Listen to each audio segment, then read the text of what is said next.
Ang gabi na tinawag ako ng aking sariling anak si Rico, nakasambahay sa sarili kong tahanan. Ang hiya na iyon sa harap ng kanyang mga mayayamang kamag-anak, halos hindi ko kinaya. Sa loob ng maraming taon, ako ang ilaw ng tahanan, nag-iisa kong pinamahalaan ang lahat. Ngunit para sa kanila, isa lang akong taong walang pakialam. Lumabas ako na dala lang ang aking pitaka, pero hindi nila alam, may lihim na yaman si Tonyo na nakatago. Higit 12 milyon. Ako ang trump card na hindi nila nakita. Gusto nila akong paalisin, walang boses. Ngayon, babawiin ko ang aking dangal at magbibigay ako ng aral sa kanila. Kung naramdaman mo ring estranghero ka sa sarili mong bahay, like at share at mag-comment saan ka nanonood. Kwentuhan mo ako. Medyo nagusot ang mga papeles ko ng paglabas sa ospital habang papalapit ang taxi sa bahay namin na klasikong disenyo. Ang 21 araw na iyon ay parang napakatagal na panahon. Ang komplikasyon sa operasyon ko sa balakang ay nagdulot ng lagnat at impeksyon habang ang mundo ay patuloy na umiikot nang wala ako. Pagod na pagod ako pero gumaan ang loob ko dahil makakauwi na ako. Bahay. Ang 2 palapag na bahay na minahal naming inayos ni Mang Tonyo sa loob ng 30 taon naming pagsasama ay nakatayo sa harap ko, naliligo sa liwanag ng hapon. Ang mga rosas na itinanim ko, mga dekada na ang nakalipas ay namumulaklak pa rin sa tabi ng daanan, bagamat mukhang kailangan na talaga ng pag-aalaga dahil sa kawalan ko. Kailangan ba ng tulong sa mga bagahe, ma'am? Tanong ng driver na patingin sa tungkod ko. Sa pintuan lang po, salamat. Sagot ko. Nanginginig ang boses ko mula sa tuyong hangin ng ospital. Dapat naghihintay na ang anak ko. Bumukas ang pintuan sa harap bago pa man kami makarating doon. Nakatayo si Rico, ang nag-iisa kong anak, sa may pintuan, pero hindi ito ang ngiti na inaasahan ko. Sa halip, may ekspresyon sa mukha niya na hindi ko pa nakikita, malamig, malayo, at determinado. Ang boses niya ay nagdadala ng parehong tuyo at pormal na tono.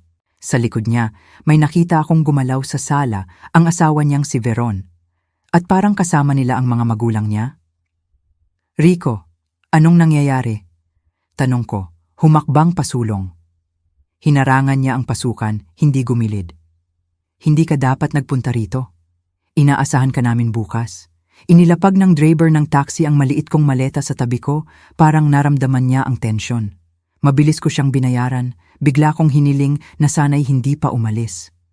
Walang madaling paraan para sabihin ito. Patuloy ni Rico habang umaalis na ang taxi. Nagbago ang mga bagay-bagay habang ikaw ay nasa ospital. Hindi na sa iyo ang bahay na ito. May naramdaman akong panginginig na walang kinalaman sa katawan ko na nagpapagaling pa. Anong sinasabi mo? May mga inayos kami. Kailangang lumipat mula sa Dallas ang mga magulang ni Veron at mas maluwag ang bahay na ito kaysa sa kailangan mo. Pirmado na ang mga dokumento. Kailangan mong humanap na lang ng ibang matitirhan. Nahirapan ang isip kong iproseso ang mga salita niya. Mga dokumento? Wala akong pinirmahan. Rico, ito ay kalokohan. Pumasok ka sa bahay ko ngayon din. Humakbang ulit ako, sumandal ng mabigat sa tungkod ko. Sa pagkakataong ito, lumabas si Veron sa tabi niya. Nakaayos ng husto ang buhok niyang blonde at suot niya ang nakilala ko agad na mga hikaw ko na emerald. Regalo ni Mang Tonyo sa ika-25 anibersaryo namin. Isay, sabi niya sa matamis na peking boses na natutunan ko ng kilalanin sa paglipas ng mga taon. Nakaempake na namin ang mga personal mong gamit. Nasa mga kahon na sila sa garahe. Pwede naming ipadala sa kung saan ka man titira. Mula sa likuran nila, lumabas ang mga magulang ni Veron, sina Mang Ramon at Aling Claudia Sterling. Sa paglipas ng mga taon, halos ilang beses ko lang silang nakita. Si Mang Ramon, matangkad at elegante ang tindig. May pilak na buhok, palagi kong naiisip na mayabang. Si Aling Claudia, na mayroong ekspresyon ng paghuhusga, ay hindi na nag-abala pang itago ang paghamak niya sa simpleng bahay ko. Sa bahay na ngayon ay tinatayuan nila na para bang kanila na. Ikinalulungkot kong umabot tayo dito, sabi ni Mang Ramon, na hindi man lang nagpakita ng pagsisisi. Pero malinaw na ang lahat ng ayos ni Rico. Legal na naisali ng bahay. Legal? Tanong ko, halos hindi makapagsalita. Imposible yan. Wala akong pinirmahan. Tumigas ang mukha ni Rico. Power of attorney. Naaalala mo ba yung mga papel na pinapirma mo bago ang operasyon para sa desisyong medikal? Kasama na rin doon ang mga usaping pampinansyal. Parang sinuntok ako ng katotohanan. Oo, pumirma ako sa isang tumpok ng dokumento na ibinigay lang ng sarili kong anak. Habang nababahala ako sa operasyon, nagtiwala ako sa kanya ng walang pag-aalinlangan. Hindi ko man lang nabasa ang lampas sa unang pahina. Niloko mo ako, sabi ko. Ang mga salita ay tila walang laman, hindi sapat laban sa laki ng pagtataksil. Ginagawa namin ang makabubuti para sa lahat, singit ni Veron. Masyadong malaki ang bahay na ito para sa'yo na mag-isa mong mapamahalaan. Si Rico na ang nag-aasikaso niyan sa loob ng maraming taon na. Huwag ka nang magpakita rito ulit, matigas na pagtatapos ni Rico. Ipapadala namin ang gamit mo, tapos na ang desisyon.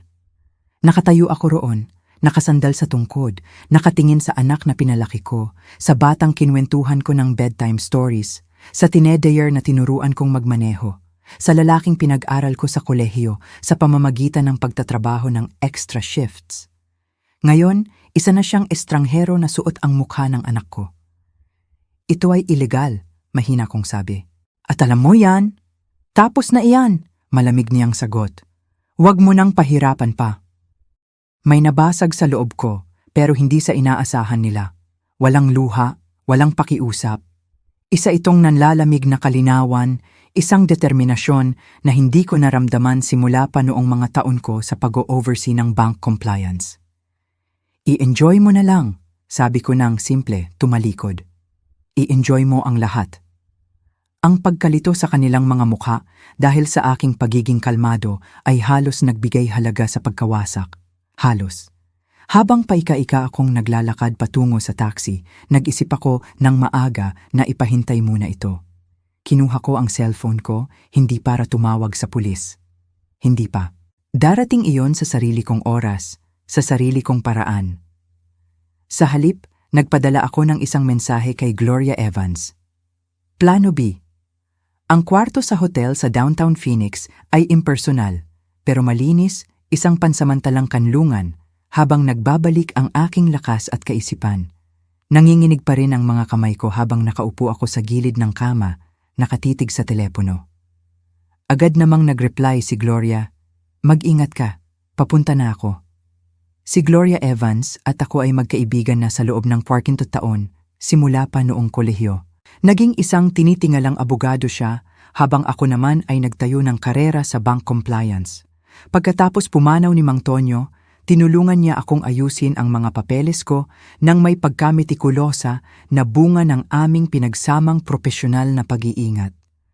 Laging magkaroon ng backup plan, payo niya, lalo na pagdating sa pera ng pamilya. Noon, akala ko ay nag-e-exaggerate lang siya. Ngayon, ang pangunawa niya ay tila halos propetiko. Isang mahinang katok sa pinto ang nagbigay alam sa kanyang pagdating. Kahit hating gabi na, si Gloria ay mukhang kaakit-akit sa kanyang tailored suit, ang pilak niyang buhok ay nakapusod sa kanyang katangi-tanging buwan.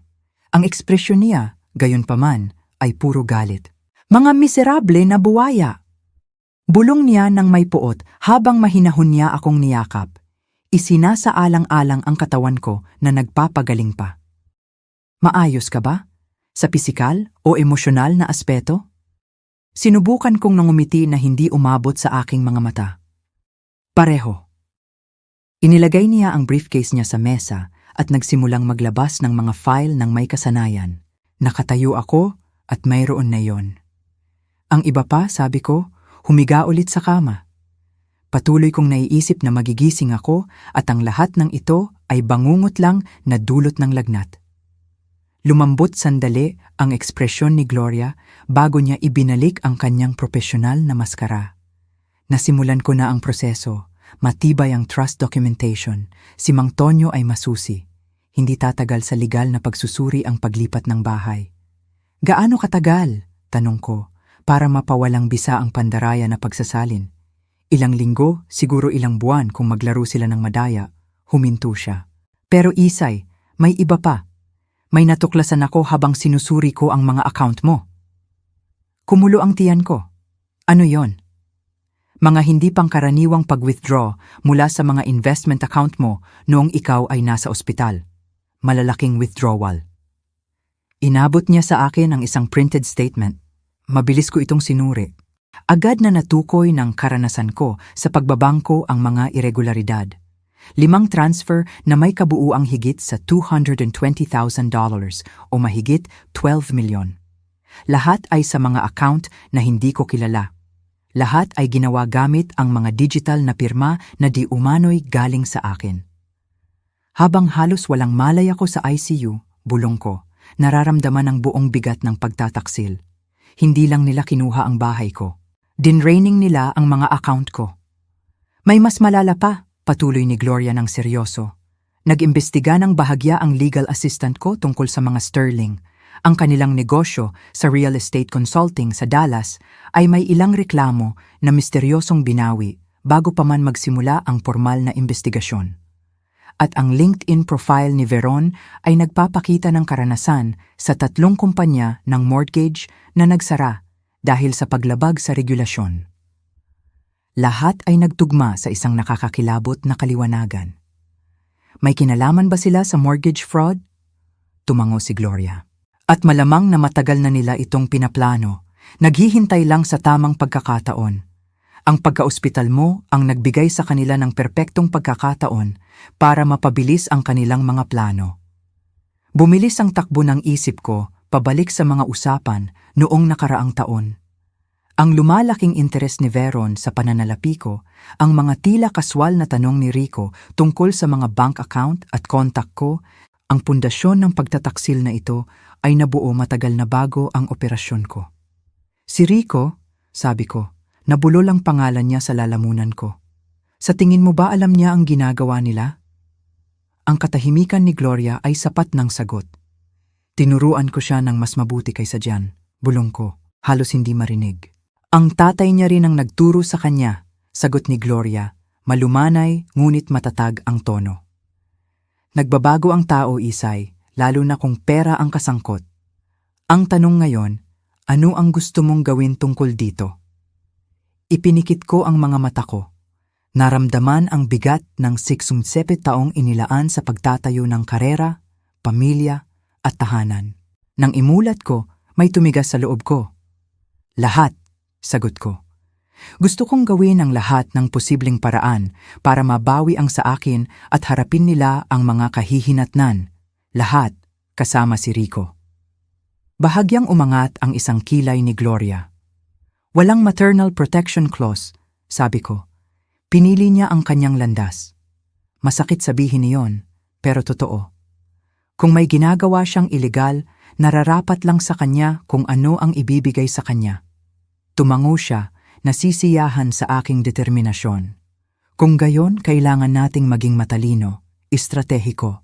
May mga kontak ako sa FBI Financial Crimes Unit na tiyak na interesado sa mga natuklasan natin. May mga kontak din ako, sagot ko, naiisip ang mga dating kasamahan. Pero ayoko munang kumilos ng masyadong mabilis. Akala nila talo na ako. Isang babaeng matanda na walang magawa na tahimik na aatras. Ang perception na iyon ang nagbibigay sa atin ng kalamangan. Ano ang iniisip mo? Inabot ko ang bag ko at kinuha ang isang maliit na itim na notebook, ang aking lifeline noong mga taon ko sa pagbabangko. Una, idodokumento natin ang lahat. Bawat withdrawal, bawat pekeng dokumento, bawat kasinungalingang sinabi. Pagkatapos, susundan natin ang money trail. Kung nagtatayo sila ng pandaraya, magkakaroon ng mga pattern. Ngumiti si Gloria, ang matalim at mapanirang ngiti na naalala ko noong kabataan namin. At pagkatapos, sabi ko, naramdaman ang lamig ng determinasyon na dumadaloy sa akin. Ihahagis natin ang bitag kapag hindi nila inaasahan. Nagsimula kaming gumawa ng balangkas ng plano. Nag-vibrate ang telepono ko na may mensahe mula kay Rico. Mom, kailangan namin ang mga password ng mga investment account mo para mailipat ang natitirang pondo para sa pangangalaga mo. Ipadala mo agad. Ipinakita ko ang mensahe kay Gloria na umiling na lamang dahil sa pagkasuklam. Ano ang sasabihin ko? Tanong ko. Wala muna, sagot niya. Hayaan mo silang mag-isip. Hayaan mo silang mag-alala. Tumango ako, inilagay ang telepono sa tabi. Ang dating Aling Isay ay sasagot agad, sabik na pag-aanin ang tensyon na panatilihin ang kapayapaan kahit anong mangyari. Ngunit ang Aling Isay na iyon ay naiwan sa pintuan ng bahay na ninakaw nila sa akin.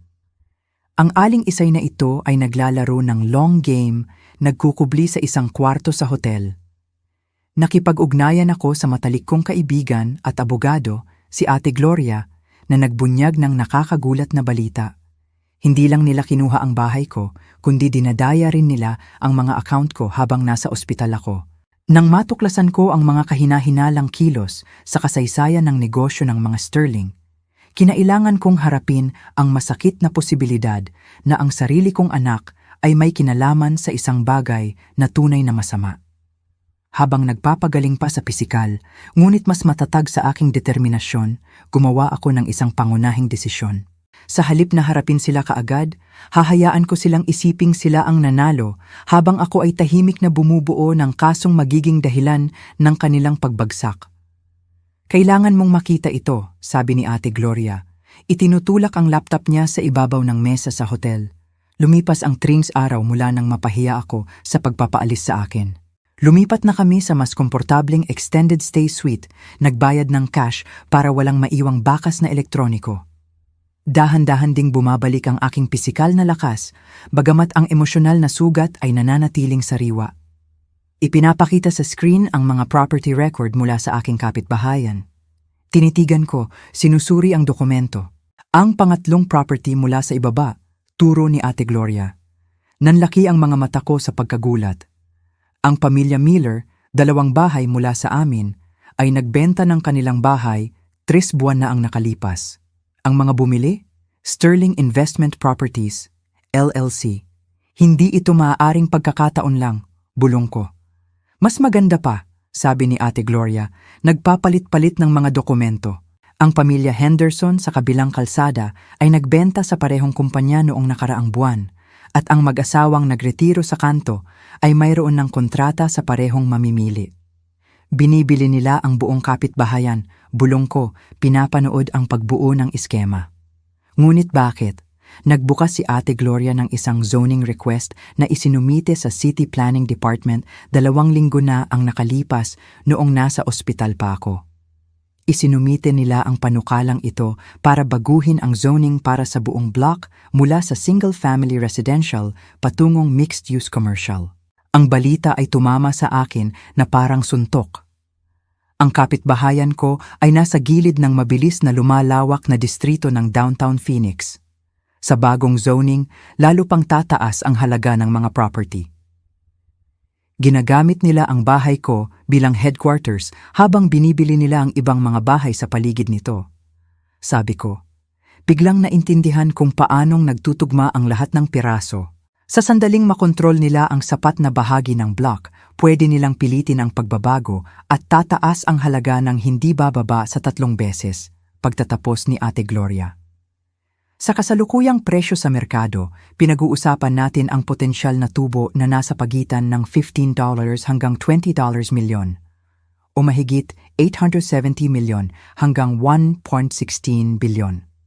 Agad na naunawaan ng karanasan ko sa pagbabangko ang laki ng plano, ngunit kailangan nila ng napakalaking paunang kapital para makapagsimulang bumili. Saan nila kukunin iyon? Dumilim ang ekspresyon ni Ate Gloria. Doon nagiging nakakabahala. Nagtanong ako sa isang investigador na kaibigan para tingnan ang ilang mga record. May kasaysayan ang mga Sterling sa Dallas. Tinutukoy nila ang mga mahihinang may-ari ng bahay, karamihan ay mga senior o may problema sa pananalapi, at ginagamit ang mga mapang-aping loan para kunin ang kanilang mga ari-arian. Mortgage fraud, sabi ko, naaalala ang terminong iyon ng maayos mula sa mga taon ko sa bangko. Eksakto, nag-aalok sila ng refinancing na masyadong maganda para maging totoo. Ginugulo nila ang mga appraisal gamit ang mga pekeng ulat, at isinasaayos ang mga loan sa paraang tiyak na mabibigo. Kapag hindi nakabayad ang mga may-ari, sumusugod sila at binibili ang mga ari-arian sa isang bahagi lang ng halaga nito.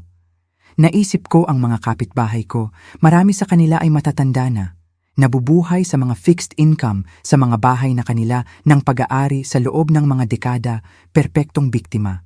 At ang mga account ko, ang perang inililipat nila ay tiyak na ang paunang kapital.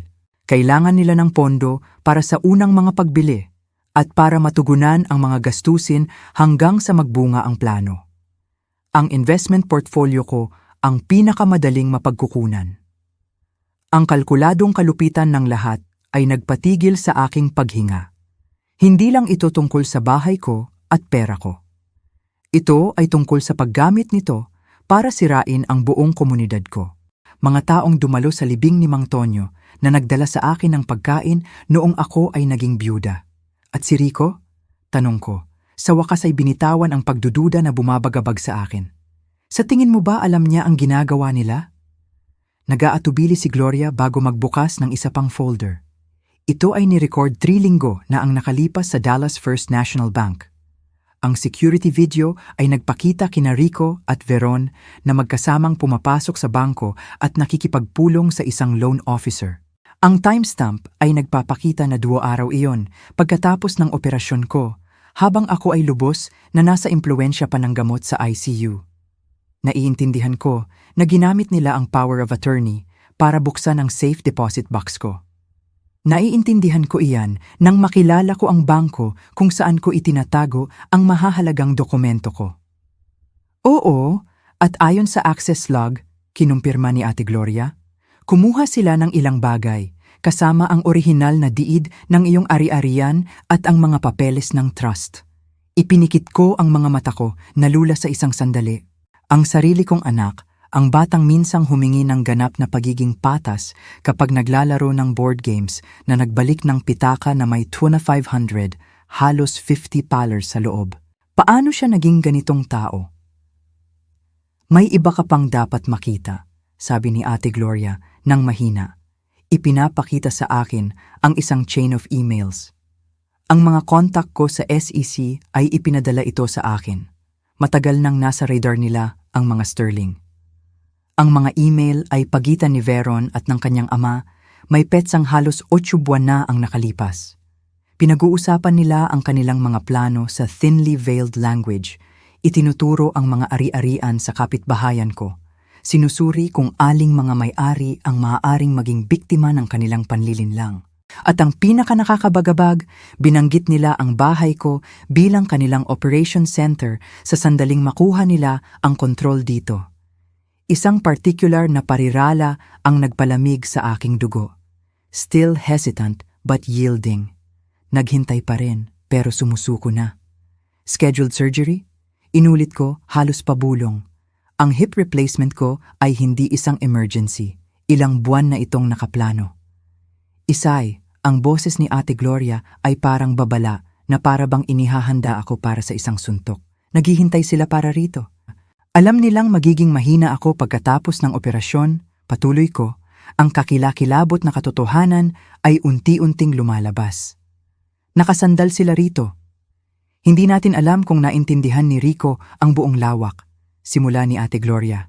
Sapat na, iwinasiwas ko ang kamay ko, hindi matanggap ang anumang dahilan para sa anak ko. Alam niya ang sapat. Alam niyang gusto nila ang bahay ko, ang pera ko. Alam niyang may pinaplano sila habang ako ay walang kakayahan. Ang sakit ng katiyakan na iyon ay mas matalim kaysa sa anumang surgical blade. Ang sarili kong anak ay hindi lamang nagtaksil sa akin, ngunit ginawa niya ito ng may kalkulasyon at lamig. Tumayo ako, hindi pinansin ang protesta mula sa nagpapagaling kong balakang at naglakad patungo sa bintana. Kumikinang ang skyline ng Phoenix sa ilalim ng paglubog ng araw, walang pakialam sa trahedyang pantao na nagaganap sa mga kalye nito. Ano ang gusto mong gawin? Tanong ni Ate Gloria ng mahina. Lumingon ako sa kanya, ang aking desisyon ay malinaw na malinaw. Hustisya, sagot ko ng simple. Hindi lang para sa sarili ko, kundi para sa lahat, para sa mga niloko nila o pinlanong lokohin at gusto kong maibalik ang bahay ko. Tumango si Ate Gloria, seryoso, ngunit matatag. Kung gayon, kailangan nating kumilos ng maingat. Akala nila nanalo na sila. Iyon ang nagbibigay sa atin ng elemento ng sorpresa. Mabuti, Sagot ko. May nabubuo ng plano sa isip ko dahil ibibigay ko sa kanila ang sorpresa ng buhay nila. Habang sinusuri ko ang mga property record kay Ate Gloria, isang nakababalisang pattern ang lumabas. Ang mga Sterling ay sistematikong bumibili ng mga bahay sa buong kapitbahayan ko, naghahanda para sa isang ambisyosong plano ng rezoning na nagkakahalaga ng milyon-milyon. Mas lalong sumakit ang pagtataksil nang matuklasan ko ang ebidensya na si Rico ay hindi lang isang opportunist. Alam niya ang mga plano sa loob ng ilang buwan.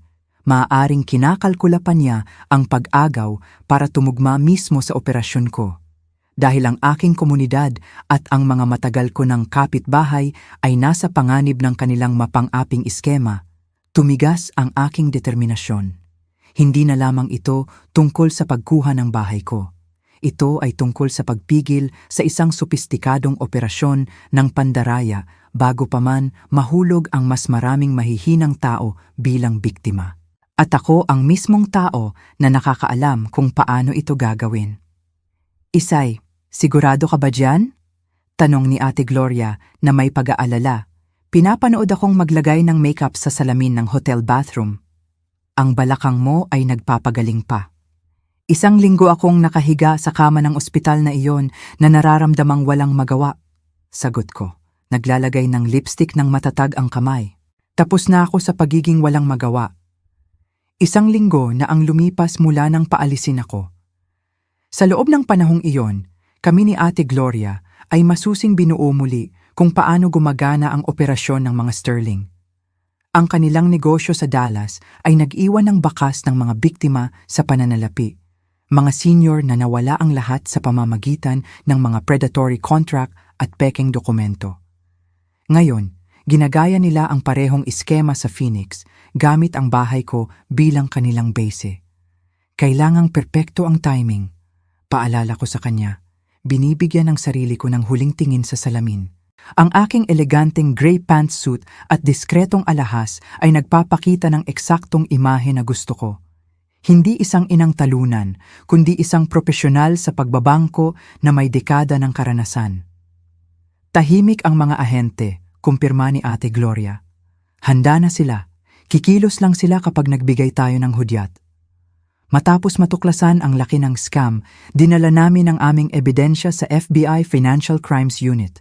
Ang mga ahente ay matagal nang bumubuo ng kaso laban sa mga Sterling, ngunit kulang sila sa internal access na maiaalok namin ngayon. Gumawa kami ng kasunduan. Ipapaliban nila ang agarang pag-aresto upang hayaan kaming mangolekta ng mas matibay na ebidensya at bilang kapalit, ako ang magiging prioridad sa pagbawi ng aking mga ari-arian. Tandaan, kailangan natin ng documented proof na ginagamit nila ang pagkakakilanlan ko at ang impormasyon ko sa pananalapi. Kung wala ang mga dokumentong iyon, maaaring sabihin nilang kusang loob ko itong ibinigay, sabi ko sa mga pangunahing punto ng aming estratehiya. Access sa bangko, pekeng mga pirma, malinaw na pagkilala sa plano. Tumango si Ate Gloria habang tinitingnan ang relo niya. Ang weekly salon appointment ni Veron ay magsisimula sa loob ng 30 minuto. Aabutin siya ng hindi bababa sa 2 oras. Sina Mang Ramon at Aling Claudia ay nasa real estate viewing sa kabilang dulo ng bayan at si Rico, ayon sa calendar niya, ay hindi pa babalik mula sa trabaho hanggang 5:00. Perpekto. Ang nakasanayang gawain ng aking anak na minsan ay nagpapasaya sa akin, ngayon ay naging estratehikong kalamangan ko. Huminga ako ng malalim para patatagin ang sarili ko. Tara na. 2 kanto mula sa bahay ko, ibinaba ako ng taxi. Dahan-dahan akong naglakad, ginagamit ang tungkod ng mas para sa pagpapanggap ng kahinaan kaysa sa aktwal na suporta. Ang kapitbahayan ay mukhang pareho pa rin, may maayos na hardin, mga lumang bahay, at ang dakilang puno ng oak sa kanto kung saan nagtayo ng treehouse si Rico. Ngunit lahat ay iba ang pakiramdam sa akin, nabahiran ng katiyakan ng lihim na nangyayari. Habang papalapit ako sa bahay, napansin ko ang mga banayad na pagbabago. Ang mga rosas na matagal ko nang inalagaan ay wala na, napalitan ng mga generic na halaman. Ang mga muweble sa porch na inayos namin ni Mang Tonyo ay wala na rin. Nagsimula na ang pagbabago, binubura ang mga bakas ng aming pamilya. Hindi ako nagtungo sa pintuan sa harap. Mas pinili kong umikot sa side entrance, ang patungo sa kusina na sa pagmamadali ko papuntang ospital ay nakalimutan kong i-lock. Sa loob ng maraming taon, ito ang naging sikreto namin. Si Rico, noong teenager pa, ay ginagamit ito para makapasok pagkatapos ng curfew sa pag-aakalang hindi ko alam. Madaling umikot ang susi sa kandado. Tahimik akong pumasok, narinig ko lang ang tunog ng mga hindi pamilyar na boses na nanggagaling sa opisina ko. Sinundan ang tunog, huminto ako sa harap ng bahagyang nakabukas na pinto. Ang pagsasara, closing, sa pamilya Miller ay nakatakda sa Biyernes, sabi ng boses ng lalaki na nakilala kong si Mang Ramon Sterling. Kapag nangyari iyon, makokontrol na natin ang 40% ng block. At ang property ng Henderson? Tanong ng isa pang hindi pamilyar na boses, malamang ay kasosyo. Ayos na iyan, ginamit namin ang banking credentials ni Mrs. Hayes para masiguro ang financing. Malinis na malinis. Mahigpit kong hinawakan ang tungkod ko. Ginagamit nila ang pangalan ko at ang reputasyon ko sa pagbabangko para isagawa ang kanilang mga pandaraya. Eksakto ang kailangan nating patunayan. Inactivate ko ang recorder sa phone ko bago ko itulak at buksan ang pinto. Ang eksena ay nanigas na parang isang larawan. Si Mang Ramon Sterling, nakaupo sa likod ng antique desk ni Mang Tonyo, ang kanyang kasosyo ay nakatayo sa tabi ng bintana, lahat ay nakatingin sa akin nang may nakahantad na pagkamangha. "Hello Ramon," sabi ko ng kalmado, nag-uusap tungkol sa negosyo sa aking opisina. "Isay?" reaksyon niya kaagad. Tumayo. Ito ay hindi inaasahan. "Paano ka nakapasok?" "Sa pintuan," sagot ko ng direkta. Sa parehong pintuan ng bahay na legal pa ring pag-aari ko. Ang kanyang kasosyo, isang kinakabahan na lalaki sa edad 30s, ay tiningnan kami ng hindi mapakali. "Gusto mo bang bumalik ako mamaya, Mr. Sterling?" "Walang pangangailangan," sagot ko, bago pa man makapagsalita si Ramon. "Pumunta lang ako para kunin ang ilang personal na papeles na kailangan ko." Tumigas ang ekspresyon ni Ramon. "Ang ari-arian na ito ay hindi na sayo. Napakalinaw ni Rico tungkol diyan." "Oo, malinaw nga," tumango ako, naglalakad patungo sa filing cabinet sa sulok. "Napakalinaw tungkol sa mga intensyon niya. Kasing linaw ng paggamit mo ng aking mga banking credential para sa mga operasyon ng iyong financing na wala ang kulay sa mukha ni Ramon. Hindi ko alam ang sinasabi mo, hindi ba?" Binuksan ko ang drawer ng cabinet at kumuha ng isang folder. Ang ari-arian ng Henderson gamit ang datos ko para makakuha ng pondo. Narinig ko lang kayong nag-uusap tungkol diyan.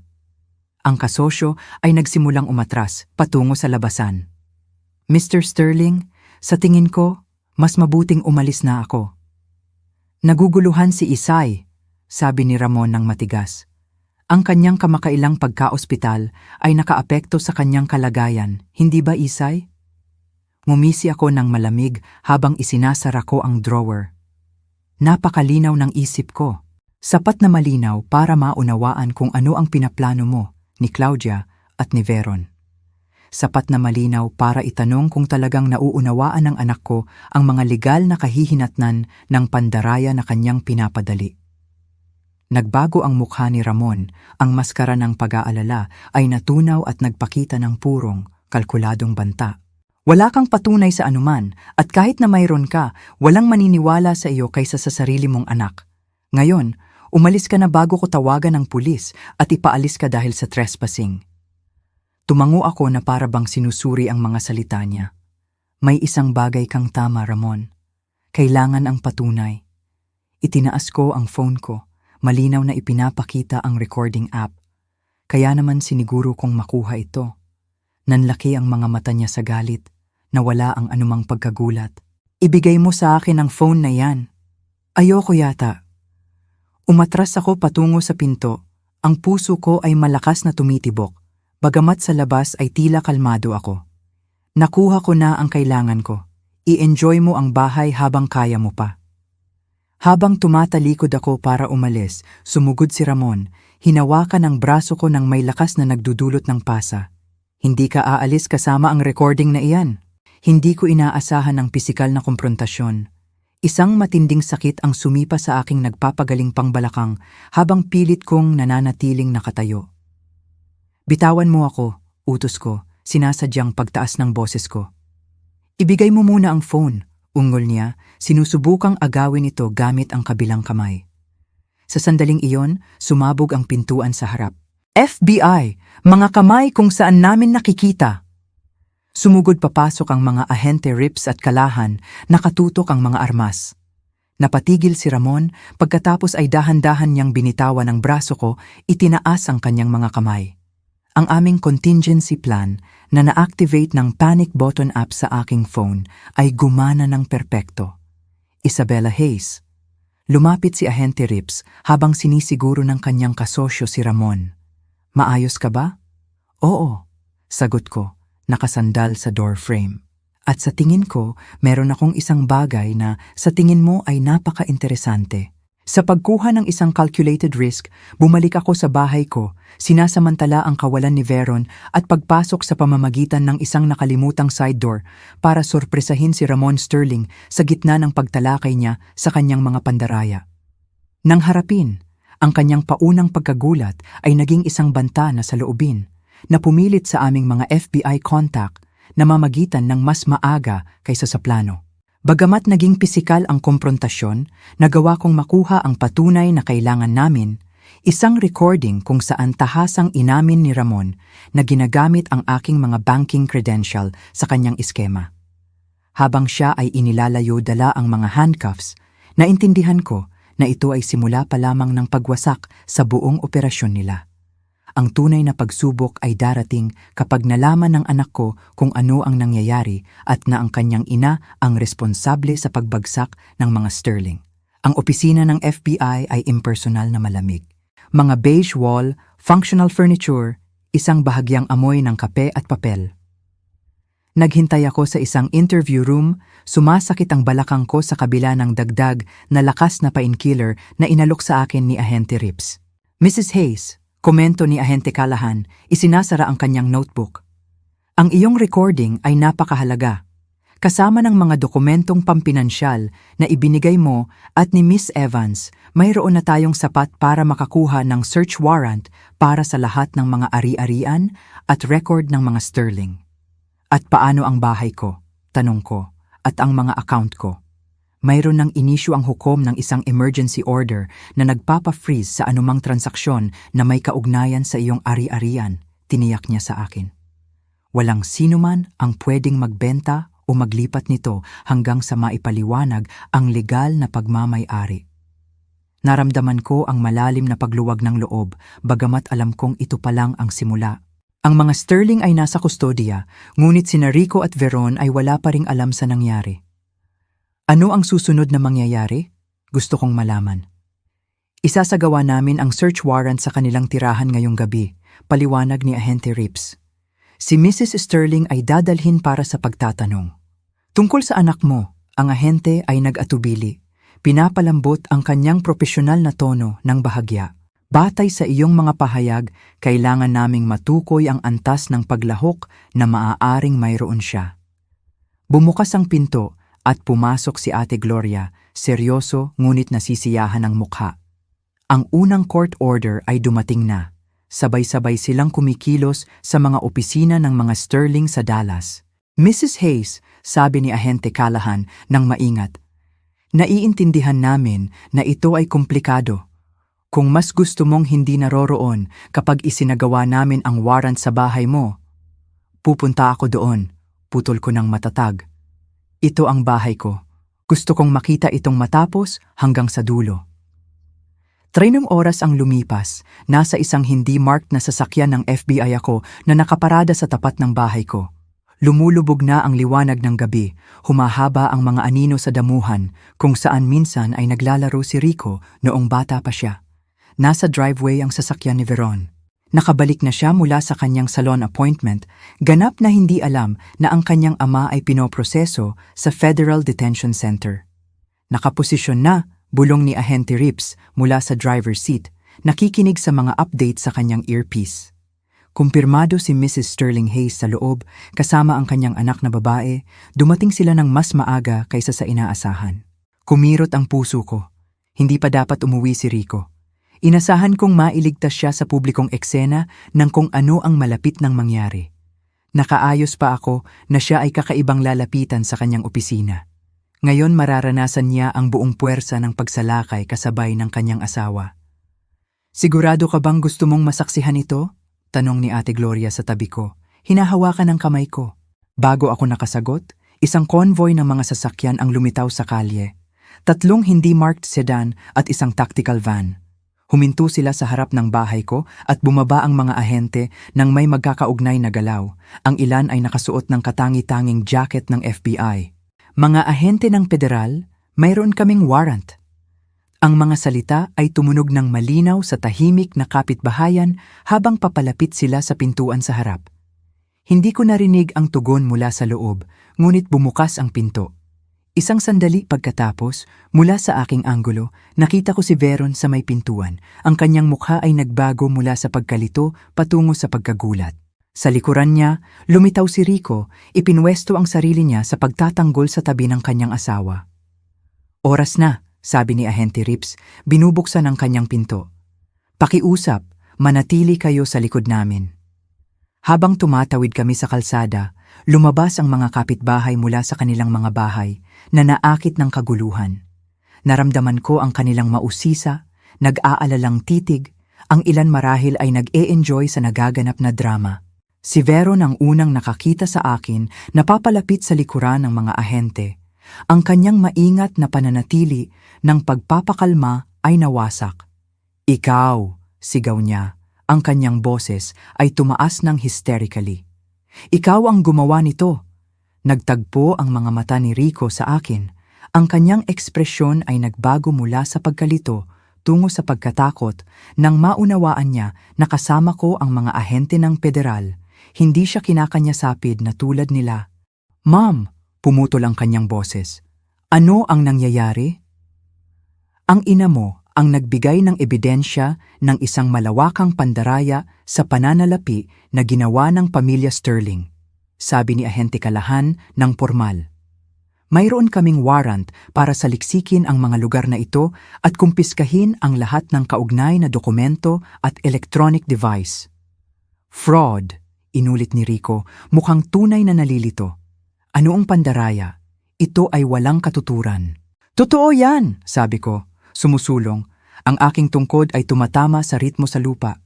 Napakalinaw ni Ramon ngayong umaga tungkol sa paggamit ng aking mga banking credential para makakuha ng pandaraya sa financing sa opisina ko sa loob ng bahay ko.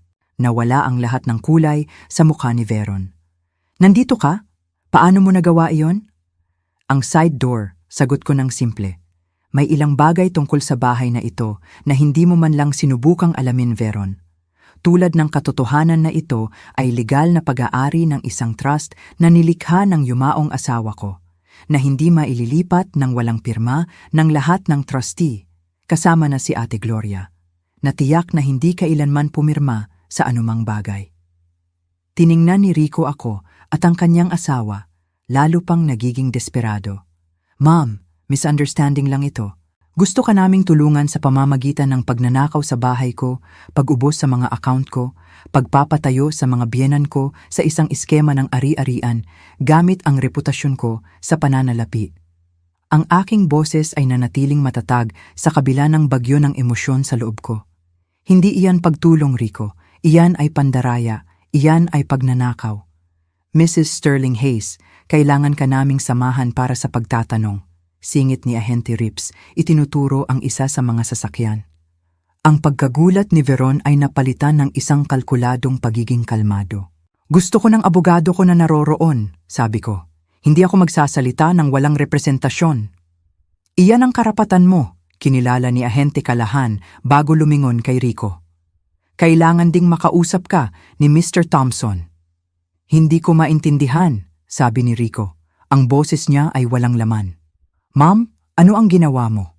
Ang tanong, na napaka-backward na nagpapakita ng kanyang kawalan ng kakayahang kilalanin ang kanyang sariling pagkakasala, ay tumama sa akin na parang suntok. Ano ang ginawa ko? Inulit ko, nakatitig sa kanya. Pinrotektahan ko ang sarili ko at ang iba mula sa mga taong naniniwalang maaari nilang kunin ang anumang gusto nila nang walang kahihinatnan. Tinuruan kita ng mas mabuti kaysa Jan Rico. Tinuruan ka rin ng iyong ama. Habang inaakay ng mga ahente si Veron patungo sa isang naghihintay na sasakyan, lumingon siya nang may hindi inaasahang kamandag. Akala mo nanalo ka? Wala kang ideya kung ano ang mangyayari kapag nakialam ang mga abogado ng tatay ko. Ang tatay mo ay nasa kustudiya na, putol ko ng kalmado, at ang nanay mo rin. At inaalam ng FBI ang inyong mga opisina sa Dallas. Tapos na, Veron. Nag-iba ang mukha niya sa puot habang mahigpit siyang ginagabayan ng mga ahente papunta sa kotse. Si Rico ay nanatili sa porch, nanonood sa pagtataka habang ang ibang mga ahente ay pumapasok sa aming bahay, may dalang kagamitan para mangolekta ng ebidensya. Mom! Bulong niya habang tumalikod ako para sundan si Ate Gloria pabalik sa sasakyan namin. Hindi ko alam ang lahat ng pinaplano nila. Kailangan mong maniwala sa akin. Tumigil ako. Pinagmamasdan ang mukha ng anak na pinalaki ko, naghahanap ng katotohanan sa kanyang mga mata. Marahil ay hindi mo alam ang lahat, pag-amin ko. Ngunit alam mo ang sapat, Rico, at pinili mo pa rin sila kaysa sa akin. Habang naglalakad ako palayo, narinig ko ang kanyang basag na boses sa likuran ko. Saan ako pupunta ngayon? Hindi ako lumingon.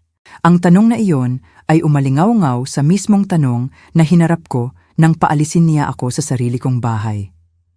Ang symmetry ay hindi nawala sa akin, ngunit hindi tulad ng aking anak. Wala akong nahanap na kasiyahan sa kanyang paghihirap. Tanging isang malalim na kalungkutan para sa kung ano ang pareho naming nawala. Ang ilang pagtataksil ay natutunan kong nagiiwan ng sugat na masyadong malalim para sa simpleng pagpapatawad. Habang sinisiyasat ng mga ahente ng FBI ang aking bahay, inaaresto si Veron at tinatanong si Rico, pinanood ko mula sa kabilang kalsada, napipilitan sa pagitan ng pagpapatunay at sakit.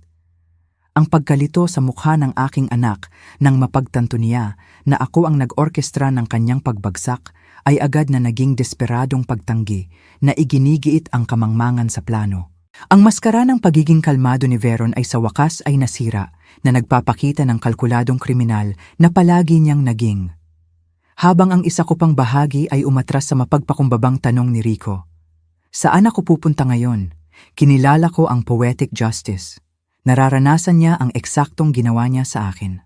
Ang ilang aral ay dumarating sa napakalaking halaga, ngunit habang naglalakad ako palayo sa bahay na malapit ko nang muling makuha, alam kong ang komprontasyong ito ay ang unang hakbang lamang sa isang mas mahabang landas tungo sa hustisya at marahil, isang araw, paggaling.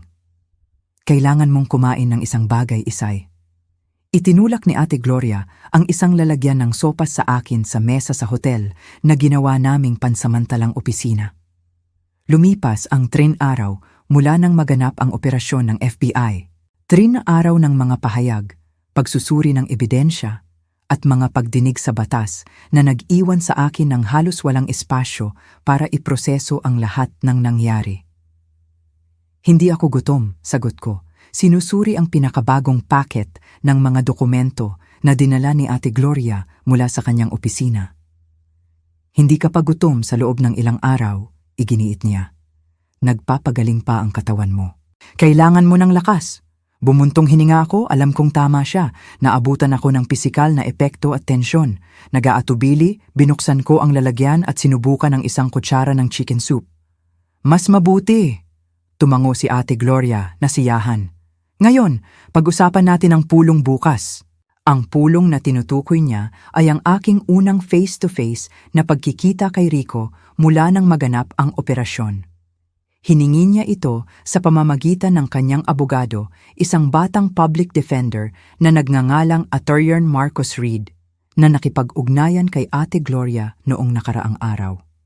Sabi niya, hindi niya naintindihan ang lawak ng operasyon ng mga Sterling.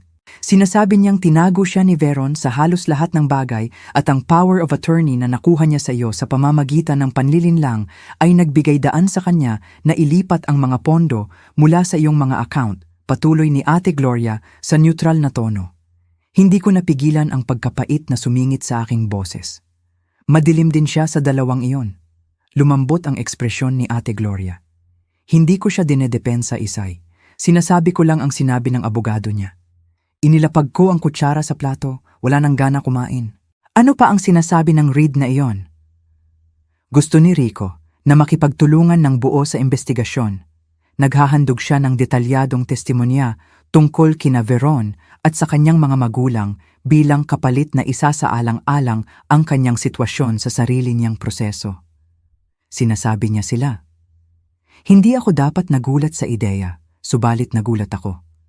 Si Rico na kilala ko ay palaging may matinding katapatan.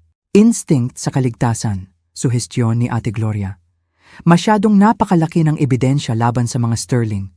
Ginagawa niya ang pinakamaginhawang legal na desisyon. At ano ang gusto niya sa akin? Tanong ko, bagamat may hinala na ako. Opisyal na wala. Ang pulong ay para lamang sa kanya upang ibigay sa iyo ang kanyang bersyon ng mga pangyayari. Ang pagdududa sa tono ni Ate Gloria ay nagpahiwatig na hindi iyon ang buong katotohanan. Hindi opisyal, ang impresyon ko ay umaasa siya na kakausapin mo ang mga prosecutor para sa kanya. Ang pag-apela ng isang ina para sa awa ay maaaring magkaroon ng malaking bigat. Ipinikit ko ang aking mga mata, pagod na pagod, ang pag-iisip na harapin si Rico na makinig sa kanyang mga pagpapaliwanag at dahilan ay nagdulot ng sakit sa aking dibdib. Hindi mo kailangang makipagkita sa kanya, paalala ni Ate Gloria nang mahina. Sa puntong ito, wala kang utang sa kanya. Alam ko, sabi ko. Ngunit kailangan ko ng mga sagot, Ate Gloria. Kailangan kong maunawaan kung paano ang anak ko ay naging isang taong may kakayahang gawin ito. Ang interview room sa Federal Building ay malamig at walang laman, isang metal na mesa, hindi komportabling upuan, at isang malaking salamin na walang duda na nagtatago ng isang observation room. Umupo ako kasama si Ate Gloria sa tabi ko.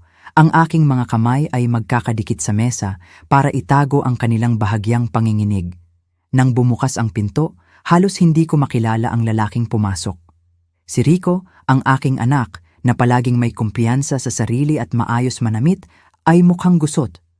Ang kanyang karaniwang suit ay napalitan ng kulubot na khaki pants at simpleng shirt.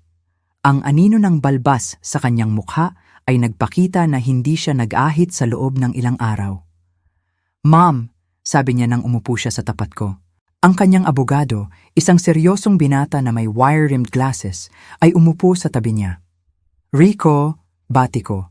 Sinubukang panatilihing matatag ang aking boses. Isang tensyonadong katahimikan ang naghiwalay sa amin. Wala sa amin ang nakakaalam kung paano sisimulan ang imposibleng pag-uusap na ito. Mrs. Hayes, sa wakas ay nagsalita si Attorney Marcus Reed. Hiningi ng kliyente ko ang pulong na ito upang linawin ang ilang mga aspeto ng sitwasyon na sa tingin niya ay hindi naintindihan. Makinig ako, sagot ko. Ang tingin ko ay nakatutok kay Rico, hindi sa kanyang abogado. Umubo si Rico.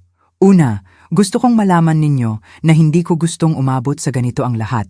Nang pag-usapan namin ni Veron ang paglipat ng kanyang mga magulang sa Phoenix, ito ay pansamantala lamang hanggang sa makahanap sila ng sarili nilang lugar. At ang power of attorney, putol ko sa kanya. Ang isa na nakuha mo sa akin sa pamamagitan ng panlilinlang bago ang aking operasyon. Ibinaling niya ang kanyang tingin at kahihiyan.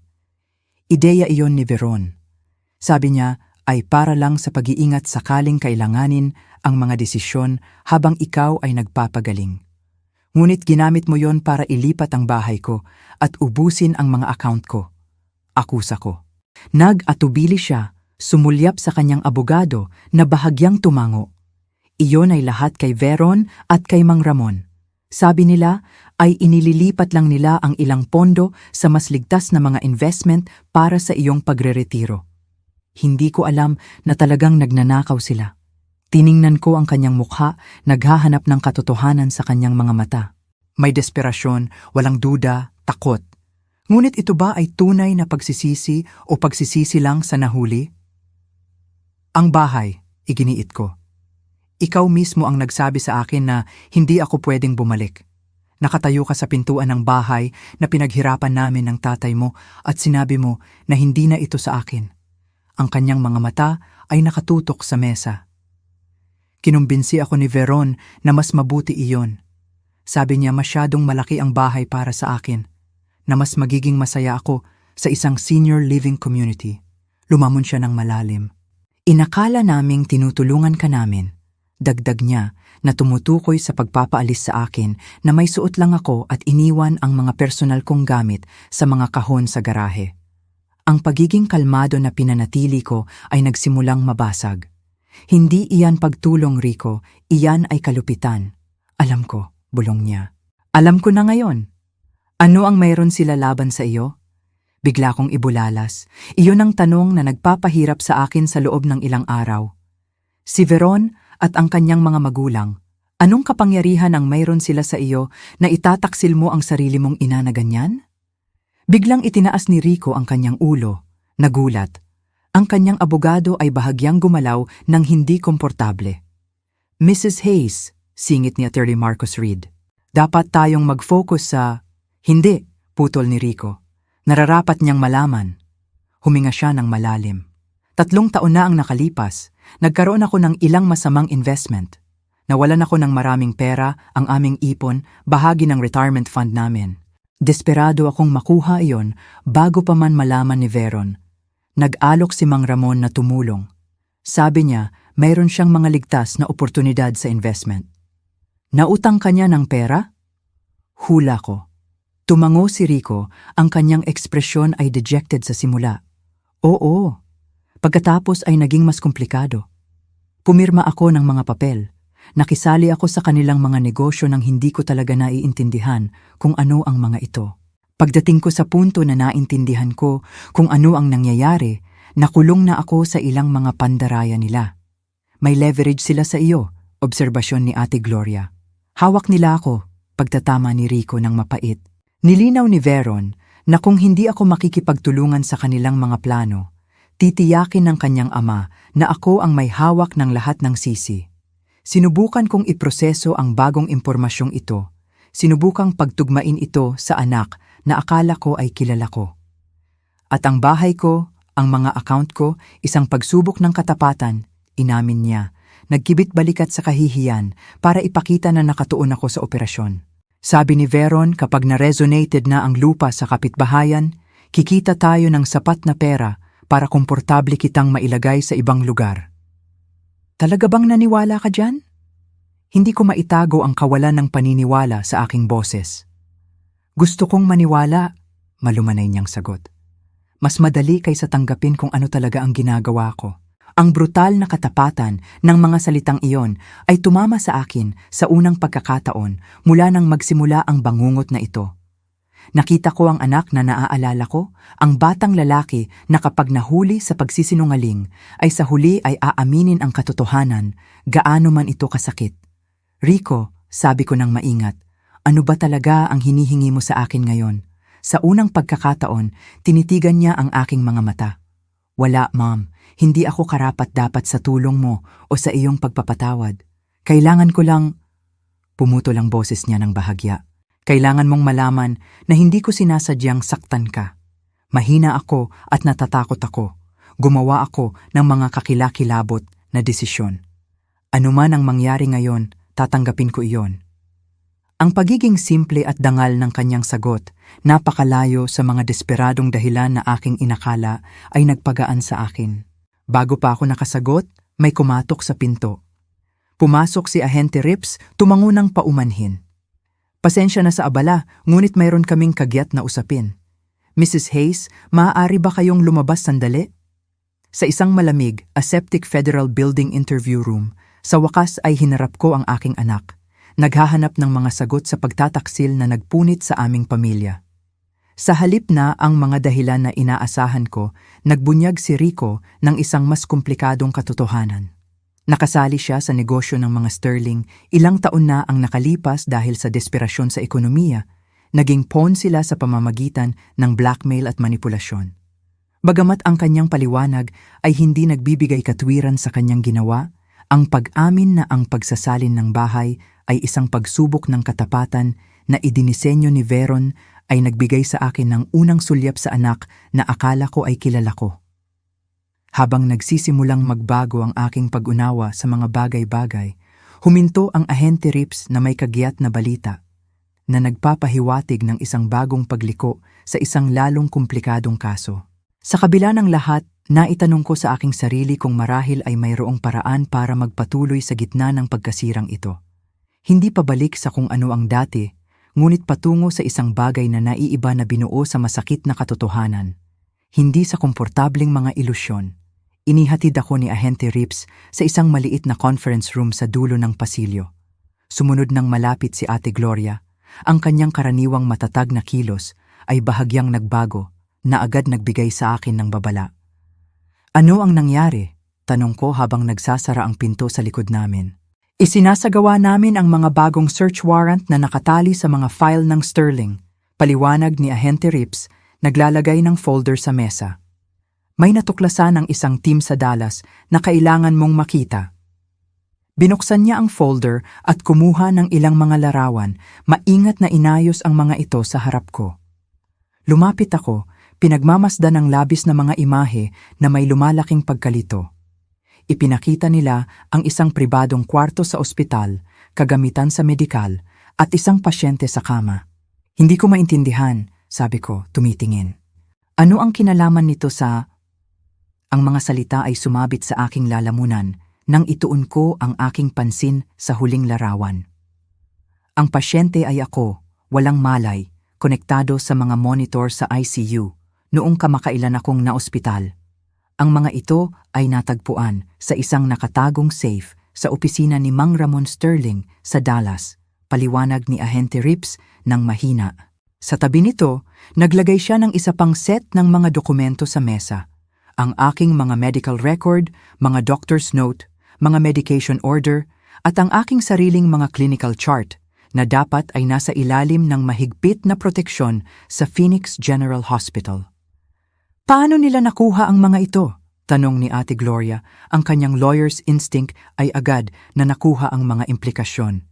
Iyan ang nag-aalala sa amin, sagot ni Ahente Rips. Ang mga timestamp sa mga larawang ito ay hindi tumutugma sa regular na oras ng pagbisita at ang mga dokumentong ito ay naglalaman ng impormasyon na karaniwan ay hindi makukuha ng mga miyembro ng pamilya. Isang panginginig ang dumaan sa akin nang maunawaan ko kung ano ang ipinapahiwatig niya. Mayroong isang taong nakikipagtulungan sa kanila sa loob ng ospital. Tumango si Ahente Rips ng malungkot. Natukoy namin ang isang nurse na nag-access sa iyong mga record sa ilang mga pagkakataon kung kailan wala sina Rico or Veron. Ang mga phone record ay nagpapakita ng maraming tawag sa pagitan ng taong ito at ni Mang Ramon Sterling. Ngunit bakit? Tanong ko, sinusubukang maunawaan kung bakit nila ako babing-babayan ng ganoon kalapit. Namutla ang mukha ni Ate Gloria habang sinusuri niya ang mga dokumento. Isay, tingnan mo ang mga medication note na ito. Sinundan ko ang kanyang daliri sa isang note sa isa sa mga chart, isang pag-aayos ng dosage sa aking post-surgical pain management. Ang orihinal na reseta ay kinansela at pinalitan ng mas mataas na dose na nakasulat sa ibang handwriting. Mas matagal ang paggaling mo kaysa sa inaasahan, paliwanag ni Ahente Rips ng maingat. Ang impeksyon na nagpanatili sa iyo sa ospital ng 21 araw sa halip na ang karaniwang 5 hanggang 7. Iniimbestigahan namin kung ito ay maaaring sinadya. Ang implikasyon ay tumama sa akin na parang pisikal na suntok. Sinasabi mo bang sinubukan nilang... Hindi ko natapos ang pangungusap. Hindi pa kami gumagawa ng anumang akusasyon, kaagad na nilinaw ni Ahente Rips. Ngunit iniimbestigahan namin ang posibilidad na mayroong sinadya na nagtangkang pahabain ang iyong pagkaospital para bigyan ang mga Sterling ng mas maraming oras para isagawa ang kanilang mga plano. Hinawakan ko ang gilid ng mesa, biglang nahilo. Ang ideya na may nagmanipula sa aking medikal na paggamot na naglalagay sa panganib ng aking buhay ay halos imposible na maunawaan. Alam ba ito ni Rico? Tanong ko. Hindi pa, sagot niya.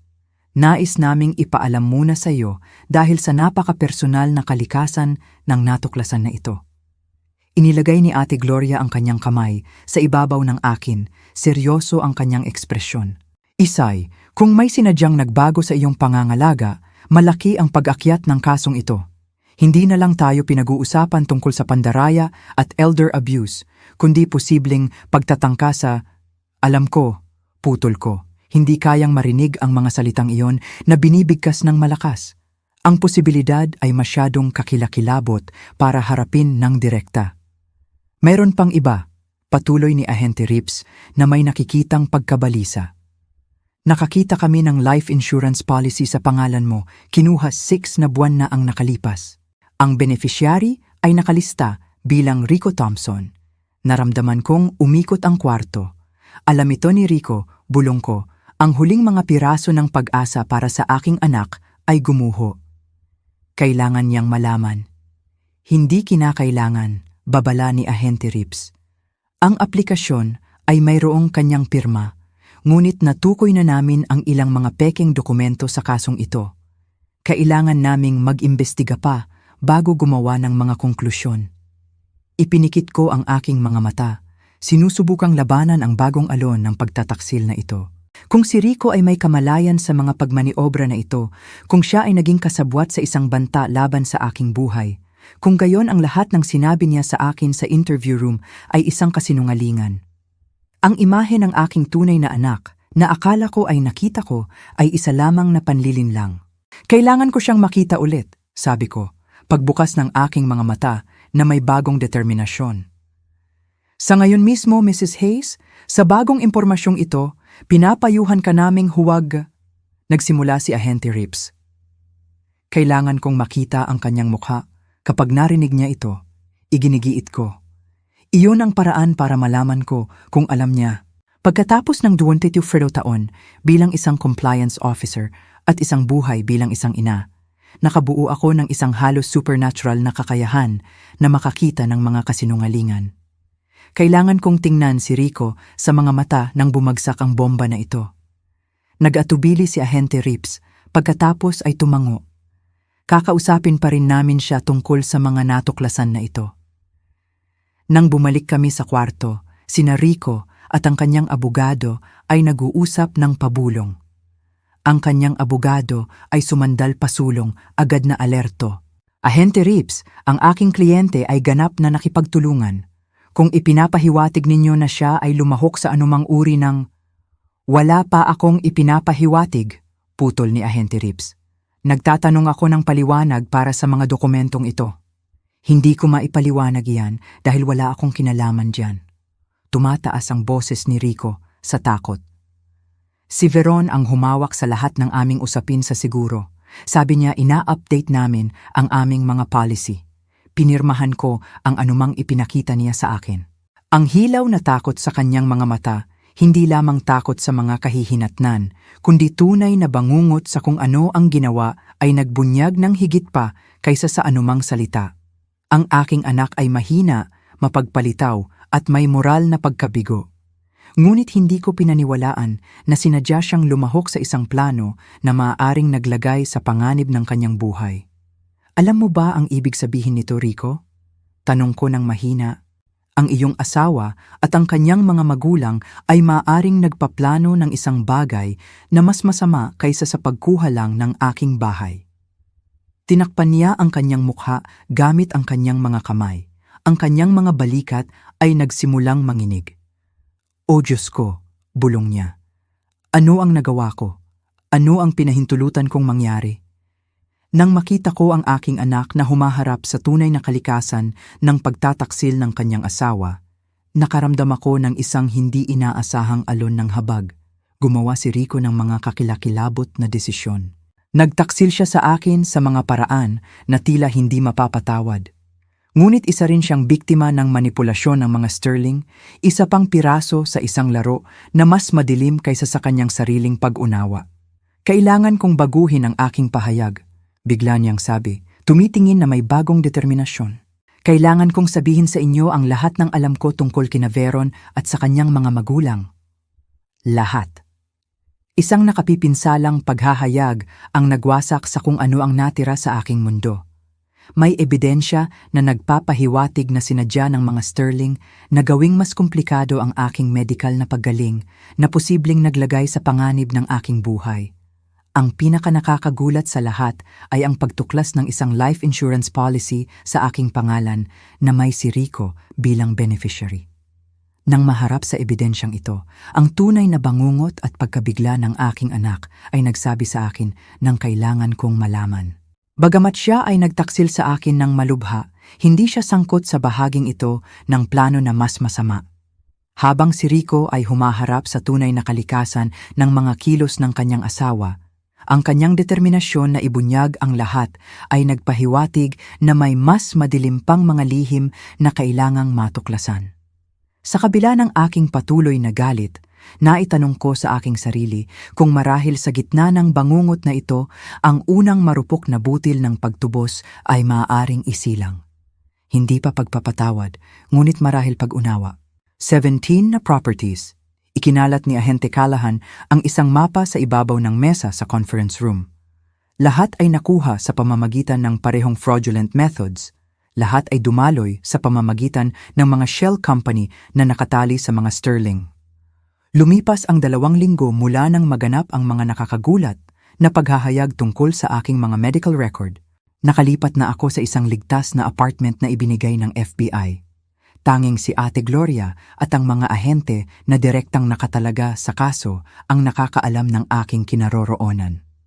Ang investigasyon ay lumaki ng kahanga-hanga na nagbubunyag ng isang kriminal na network na mas malawak kaysa sa inaakala sa simula. At ang nurse?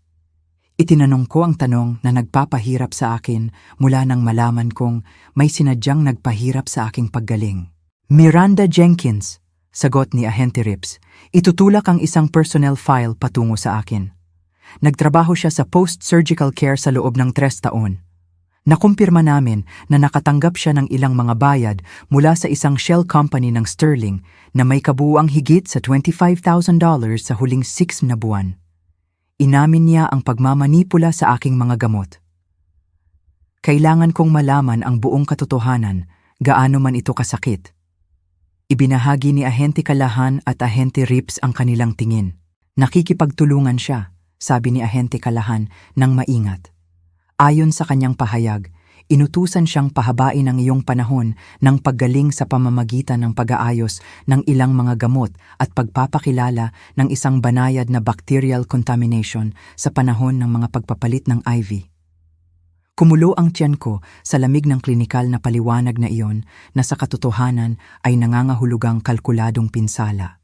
Maaari niya akong pinatay. Sinasabi niyang iniskala niya ang kontaminasyon upang magdulot ng matagal na pagkaospital nang hindi inilalagay sa panganib ang iyong buhay. Dagdag ni Ahente Rips, ang kanyang tono ay puno ng pagkasuklam na para bang magpapagaan iyon sa ginawa niya. At si Veron, siya ba ang nag-orkestra ng lahat ng ito? Ang tanong ay halos tunog na retorikal. Alam ko na ang sagot. Si Mang Ramon Sterling ang gumawa ng paunang kontak kay Jenkins, kumpirma ni Ahente Callahan. Ngunit ang ebidensya ay nagpapahiwatig na si Veron ang nagdisenyo ng mga detalye.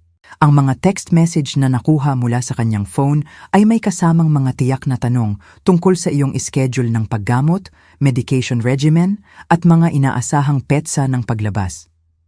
Ipinikit ko ang aking mga mata sa isang sandali, sinusubukang isama ang kalkuladong kalupitan ng lahat. Ang sarili kong manugang ay sinadyang nagpahaba ng aking paghihirap upang makabili ng oras para sa kanilang iskema. At ano ang tungkol sa paglahok ni Rico? Tanong ni Ate Gloria. Binibigkas ang hindi ko kayang sabihin.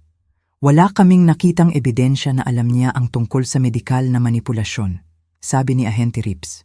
Ang kanyang kooperasyon ay malawak at naniniwala kaming tapat. Ang prosecution ay itinuturing ang kanyang testimonya na mahalaga upang suportahan ang kaso laban sa mga Sterling. Hindi bababa sa isang maliit na ginhawa. Ang aking anak ay nagtaksil sa akin, ngunit hindi siya nakipagsabwatan para saktan ako ng pisikal. Ang pagkakaiba ay makabuluhan. bagamat hindi nito binura ang sakit ng kanyang mga kilos. Mayroon pa bang iba na kailangan kong makita? Tanong ni Ahente Callahan, itinutulak ang isa pang folder patungo sa akin. Ito ay nakuha mula sa pribadong email ni Veron. Sa loob ay isang serye ng mga mensahe sa pagitan ni Veron at ng kanyang mga magulang na may petsang halos 2 taon na ang nakalipas. Masinsinan nilang idinisenyo ang isang plano para kunin ang aking mga ari-arian na nagsisimula sa pag-iisa sa akin mula sa pamilya at mga kaibigan. Pagkatapos ay unti-unting pag-aangkin ng aking mga usaping pampinansyal at sa wakas ay ilipat ako sa isang long-term care facility sa sandaling makuha nila ang lahat sa ilalim ng legal na kontrol. Ang lamig na iyon ay nagpatitibok sa aking mga kamay habang binabasa ko. Tiningnan nila ako ng mas maaga kaysa sa kinakailangan ang aking hip surgery. Nakikita ang aking paghina ng pisikal bilang isang pagkakataon upang samantalahin. Ang aking pagka-ospital ay nagpabilis lamang sa kanilang timeline. At ito, patuloy ni Ahente Callahan, ay marahil ang pinakanakababahala. Inilagay niya sa harap ko ang isang printed advertisement para sa isang luxury retirement community sa Arizona. Ito ay sinamahan ng isang email mula kay Veron sa kanyang mga magulang. Perpektong lugar para kay Isay kapag nakumpleto na ang lahat, nakahiwalay, minimal na supervision at ang memory unit ay tumatanggap ng mga pasyente nang hindi nangangailangan ng masyadong maraming medikal na dokumentasyon.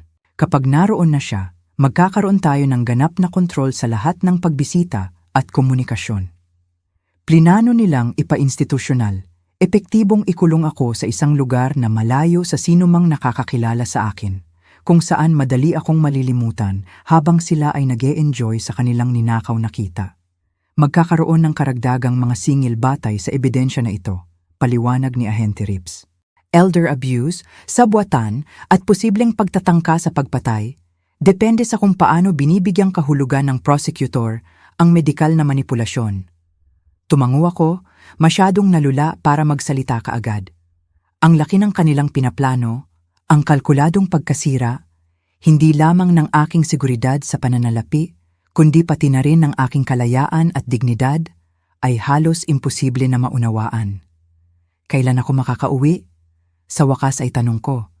Ang tanong na bumabagabag sa akin sa loob ng ilang linggo. Tapos na ang mga forensic team sa iyong tirahan kahapon? Sagot ni Ahente Callahan. Sa teknikal na paraan, maaari kang bumalik ngayon, bagamat inirerekomenda namin na maghintay hanggang makumpirma namin na walang mga panganib sa seguridad. Gusto kong umuwi ngayon, matatag kong tugon. Kailangan kong bumalik sa sarili kong espasyo. Mahigpit na hinawakan ni Ate Gloria ang kamay ko bilang suporta. Sasamahan kita sa unang ilang araw. Maaari tayong mag-install ng karagdagang seguridad kung kinakailangan. Tumango si Ahente Rips. Maaari nating ayusin iyan, ngunit may isa pang bagay na dapat tugunan. Nagatubili siya sa isang sandali. Humingi muli ng pulong si Rico sa iyo. Ililipat siya sa isang minimum security prison habang naghihintay ng paglilitis at humiling siyang makita ka bago iyon. Ang aking unang kaisipan ay tumanggi. Ang sugat ng kanyang pagtataksil ay sariwa pa at hindi ako sigurado kung mayroon akong lakas ng damdamin para sa isa pang komprontasyon. Subalit may isang bagay sa loob ko, marahil ang ina na naaalala ang batang lalaki na minsan niyang minahal ay hindi makatanggi sa kahilingan na iyon. Bukas ng umaga, kung iyan ay katanggap-tanggap, sagot ni Ahente Rips nang tinanong ko ng direkta. Pagkatapos noon, magiging napakalimitado ang kanyang mga pagbisita hanggang matapos ang mga legal na proseso. Tumango ako ng dahan-dahan. Makikita ko siya noon. Sa parehong hapon, tumayo ako sa aking porch na may susi sa kamay, nag-aatubili bago ito ipasok sa kandado.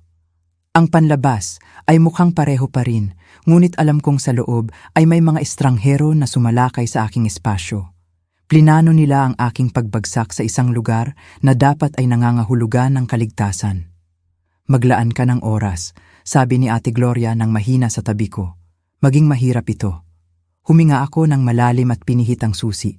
Ang pamilyar na amoy ng aking tahanan, ang kintab ng kahoy, ang mga lumang libro, ang bahagyang bakas ng lavender mula sa mga sachet na inilagay ko sa mga aparador, ay natatakpan na ngayon ng mga dayuhang pabango at cleaning product. May mga bakas ng panandaliang paninirahan ng mga sterling sa mga banayad na detalye. Halos hindi nagalaw ang mga muebles. Wala na ang paborito kong orchid sa sunroom. May mga bagong kurtina na nakasabit sa sala. Sa aking opisina, ang antique desk ni Mang Tonyo ay nakaharap na sa bintana kung saan siya palaging nagtatrabaho, nakatingin sa hardin. Ang minimal change na yon ay tumama sa akin ng mas malakas kaysa sa inaasahan ko.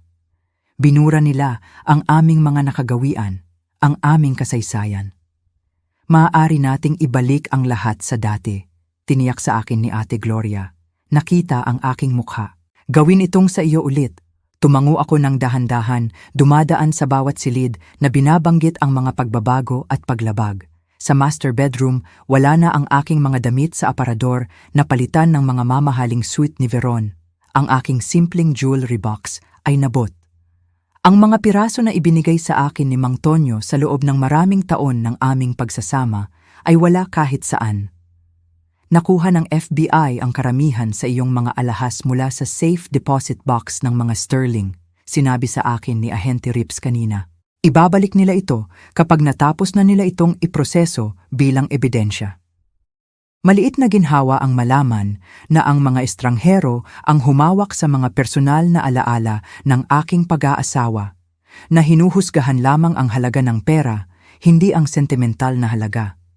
Sa kusina, ang koleksyon ko ng mga sulat kamay na recipe card, kasama ang mga galing sa aking ina at lola na hindi na maibabalik, ay itinapon, napalitan ng makintab, modernong cookbook na malinaw na hindi kailanman nagamit. Ang paghamak na iyon ay personal, na para bang binura nila ang kasaysayan ng aking pamilya. Isang mas malalim na sugat kaysa sa pagnanakaw sa pananalapi. Habang sinusuri ko ang pinsala, isang kakaibang pagiging kalmado ang dumapo sa akin. Ang bahay na ito, ang mga ari-arian na ito, ay nilabag, ngunit pag-aari ko pa rin sila. Nakapagtiis ako. Laban ako at muling nakuha ang kinuha sa akin.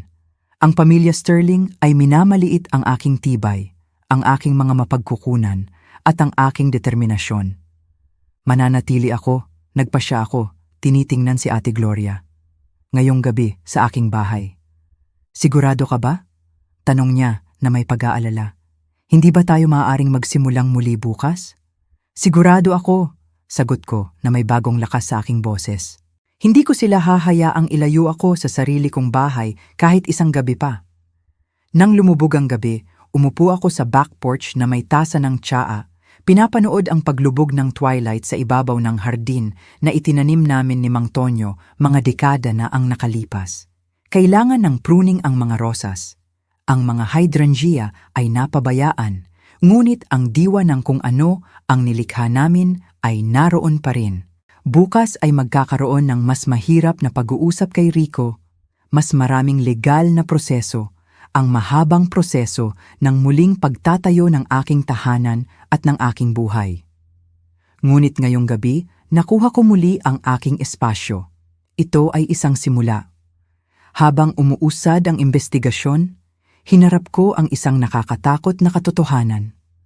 Ang mga Sterling ay nag-isip ng isang plano na mas masama kaysa sa simpleng pagnanakaw. Ipinakita ng ebidensya na sinadya nilang hinadlangan ang aking medikal na paggaling sa pakikipagsabuatan ng isang tiwaling nurse.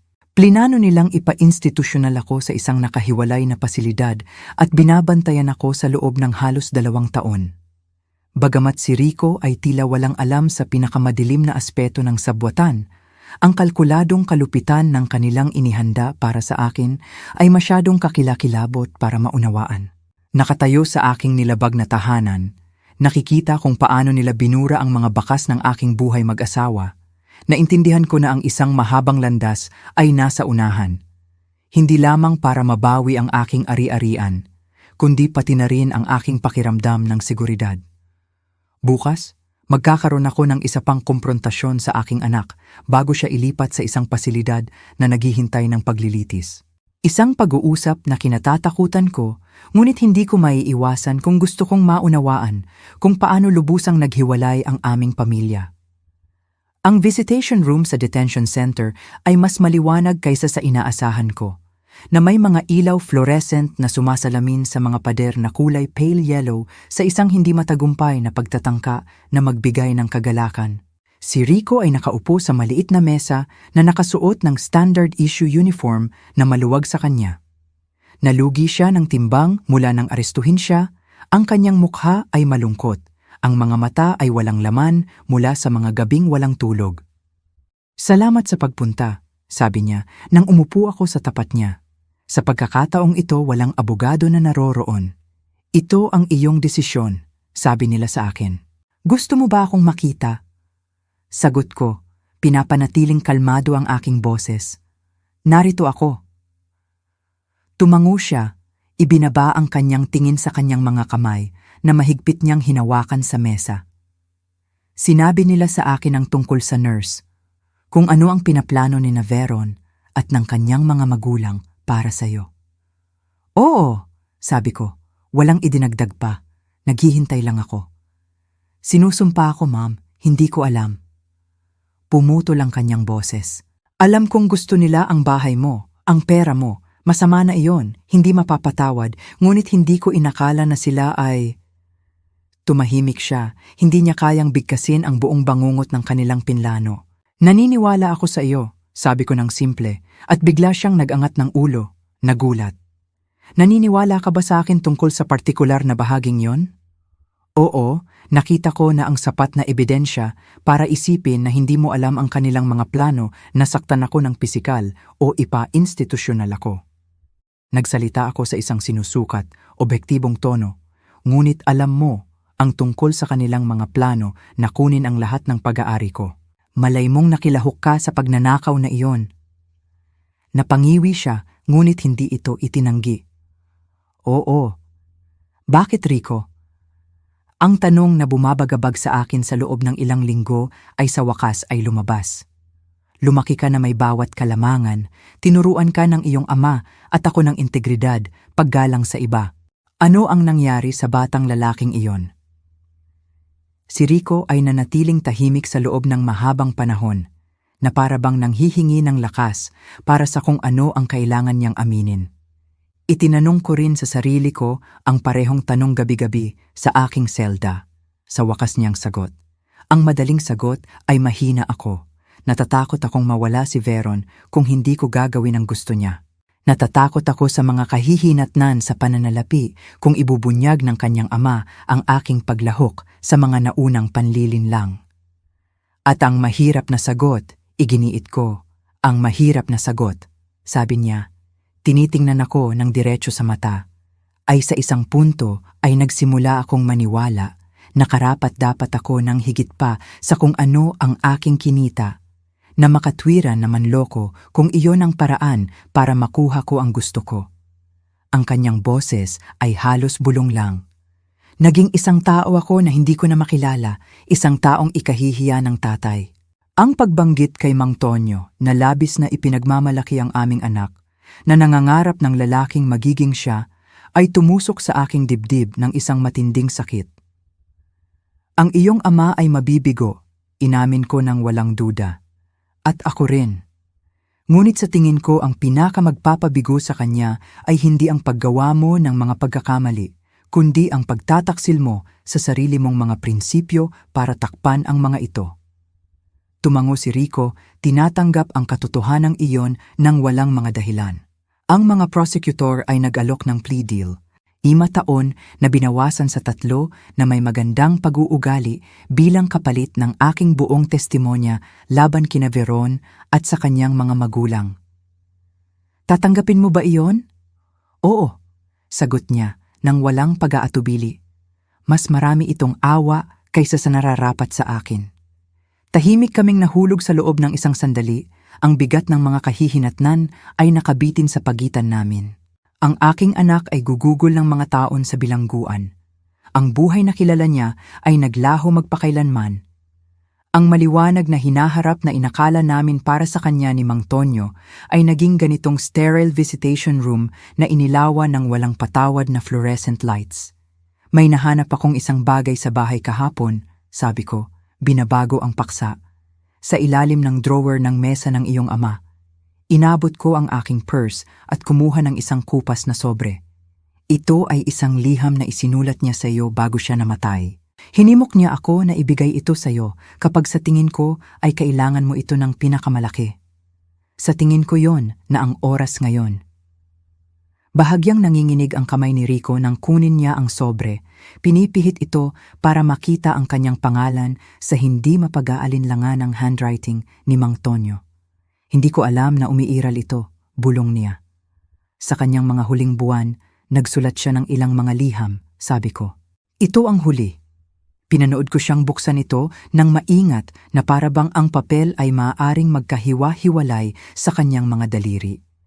Nanatili akong tahimik habang binabasa niya.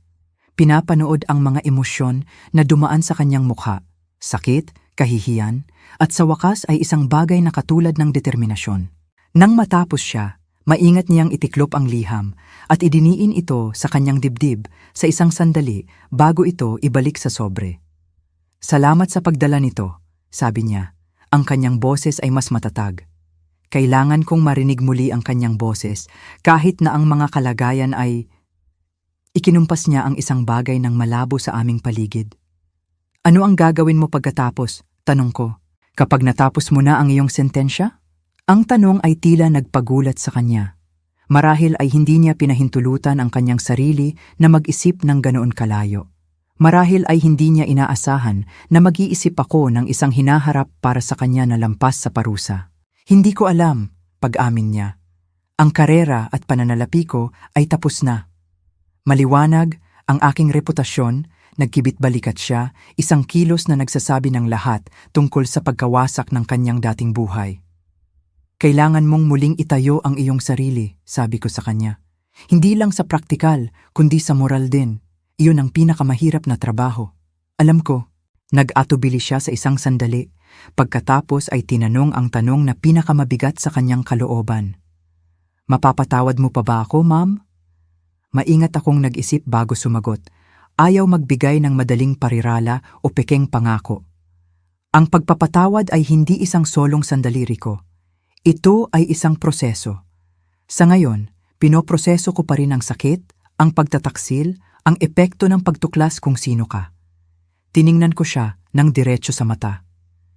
Hindi ko alam kung posible ang kumpletong pagpapatawad, ngunit alam ko ang isang bagay. Anak ko ka pa rin. Ang biolohikal na katotohanan na iyon ay hindi nagbabago. Kung paano magiging relasyon natin mula ngayon ay depende sa mga desisyon na gagawin mo mula sa sandaling ito pasulong. Tumango siya, tinatanggap ang bahagyang sagot na iyon nang may hindi inaasahang pagiging kalmado. Patas. Higit pa sa patas.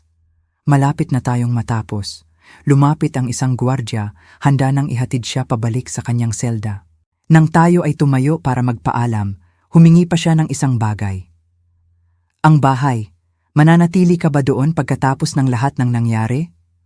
Oo, sagot ko ng matatag. Bahay ko iyon. Hindi ko hahayaan na ang ginawa nila ang magpataboy sa akin mula sa buhay na itinayo namin ng iyong ama. Mabuti, bulong niya ng mahina. Gusto iyon ni tatay. Habang pinapanood ko siyang naglalakad palayo, mga balikat na nakataas sa kabila ng lahat, nakaramdam ako ng hindi inaasahang pagtatapos. Hindi ito paggaling. Aabutin niyo ng mas matagal, ngunit ito ang simula ng pag-unawa. Ang aking anak ay gumawa ng mga kakilakilabot na desisyon. Nagtaksil siya sa akin sa mga paraan na maaaring hindi naganap na maayos. Ngunit sa ilalim ng lalaking nakilahok sa iskema ng mga sterling, may mga piraso pa rin ng batang aking pinalaki ang nananatili. Sa labas ng detention center, naghihintay si Ate Gloria sa akin sa kanyang sasakyan, isang tahimik na suporta na natutunan kong pagtiwalaan sa mga mahihirap na linggong ito. Kumusta ang takbo? Tanong niya nang sumakay ako sa passenger seat. Hanggat maaari, sagot ko, pinapanood ang mga dahon ng taglagas na umiikot sa parking lot. Tumanggap siya ng plea deal, 5 taon, marahil ay binawasan sa 3. At ano ang nararamdaman mo tungkol diyan? Nagsimula akong mag-isip sandali, hinahayaan ng sarili kong suriin ng lubusan ang aking mga damdamin. Malungkot, gumaan ang loob, galit pa rin, ngunit hindi na kasing tindi ng dati. Karamihan sa mga bagay ay malinaw na para sa akin ngayon tungkol sa kung ano ang nangyari at kung saan tayo pupunta. Tumango si Ate Gloria, naunawaan ng hindi nangangailangan ng karagdagang paliwanag. Habang nagmamaneho kami pabalik sa aking tunay na tahanan, muling nakuha at nasa proseso ng pagkukumpuni, naisip ko ang lahat ng naranasan ko sa mga nakaraang buwan. Mula sa suntok ng pagtataksil hanggang sa paglaban para sa hustisya. Mula sa bangungot ng pagtuklas sa kung ano ang kanilang pinaplano laban sa akin hanggang sa pag-abot sa sandaling ito ng marupok na resolusyon. Ang landas sa unahan ay nananatiling komplikado. Ang mga legal na proseso laban kina Veron at sa kanyang mga magulang ay tatagal ng mga buwan. Ang ganap na pagsiguro sa aking mga ari-arian at muling pagtatayo ng aking buhay ay mangangailangan ng oras. Ang aking relasyon sa aking anak, kung ito ay maililigtas, ay mangangailangan ng mga taon ng patuloy na pagsisikap. Ngunit sa unang pagkakataon, mula nang magising mula sa operasyon at matuklasan na ang aking mundo ay gumuho, nakaramdam ako ng tunay na pag-asa para sa hinaharap. Hindi dahil madali ang landas, ngunit dahil nakahanap ako ng lakas sa loob ko na hindi ko inakala na taglay ko. Habang lumiliko kami sa aking kalye, ang paglubog ng araw ay nagpagaan sa panlabas ng aking bahay sa isang ginintuang liwanag na tila nangangako ng mga bagong simula sa gitna ng napakaraming pagtatapos. Sa malamig, mahirap na liwanag ng detention center visitation room, sa wakas ay narinig ko ang katotohanan mula sa mga labi ng aking anak. Ang kanyang pag-amin ng moral na kabiguan, ng paglihis mula sa mga halaga na itinanim namin sa kanya ng kanyang ama. Bagamat nakita ko siyang tunay na natakot sa pisikal na pinsala na pinlano ni Veron at ng kanyang mga magulang laban sa akin, inako niya ang buong responsibilidad sa pagnanakaw ng aking mga ari-arian, humaharap sa isang plea deal na magpapadala sa kanya sa kulungan sa loob ng ilang taon. Ibinigay ko sa kanya ang huling regalo ng kanyang ama, isang liham na isinulat ni Mang Tonyo bago siya namatay, na itinago para sa sandaling kailangan ito ni Rico ng pinakamalaki. Ang kanyang tanong tungkol sa pagpapatawad ay walang madaling sagot. Ang maiaalok ko lamang ay ang katotohanan tungkol sa mahaba at hindi tiyak na landas sa unahan para sa aming dalawa. Umalis sa detention center, nakaramdam ako ng hindi inaasahang kalinawan. Hindi pa paggaling, ngunit ito ang unang hakbang patungo sa bagong katotohanan na naghihintay sa aming dalawa. Sa pag-aayos ng aking bahay at pagsisimula ng hustisya, natagpuan ko ang sarili kong tumitingin sa unahan sa halip na nakakabit sa nakaraan, na kinikilala ang isang lakas na hindi ko alam na taglay ko. Iyan ang huli, sabi ni Ate Gloria, naglalagay ng isang family portrait sa bagong installed shelf sa aking sala. 6 na buwan na ang lumipas mula nang makaharap ko si Rico sa detention center. 6 na buwan ng matiyagang muling pagtatayo ng aking tahanan, aking pananalapi, at aking pakiramdam ng seguridad. Mukha itong nararapat, komento ko, sinusuri ang sala. Ang mga muebles ay bumalik sa kanilang lugar. Ang mga kurtina ay napalitan ng mga estilo na nagustuhan ko, at ang mga banayad na bakas ng panandali ang paninirahan ng mga sterling ay masusing inalis. Mas mahusay kaysa sa nararapat, pagtutol ni Ate Gloria, itinuturo ang bagong security system panel sa tabi ng pinto. Mas ligtas ito ngayon kaysa dati. Tama siya. Lahat ng pinagdaanan ko ay humantong sa mga praktikal na pagpapabuti, reinforced locks, isang komprehensibong sistema ng seguridad, mga bagong protocol para sa aking mga financial account. Ang kahinaan na nagpahintulot sa mga sterling na makapasok sa buhay ko ay natukoy at napagtibay laban sa mga banta sa hinaharap.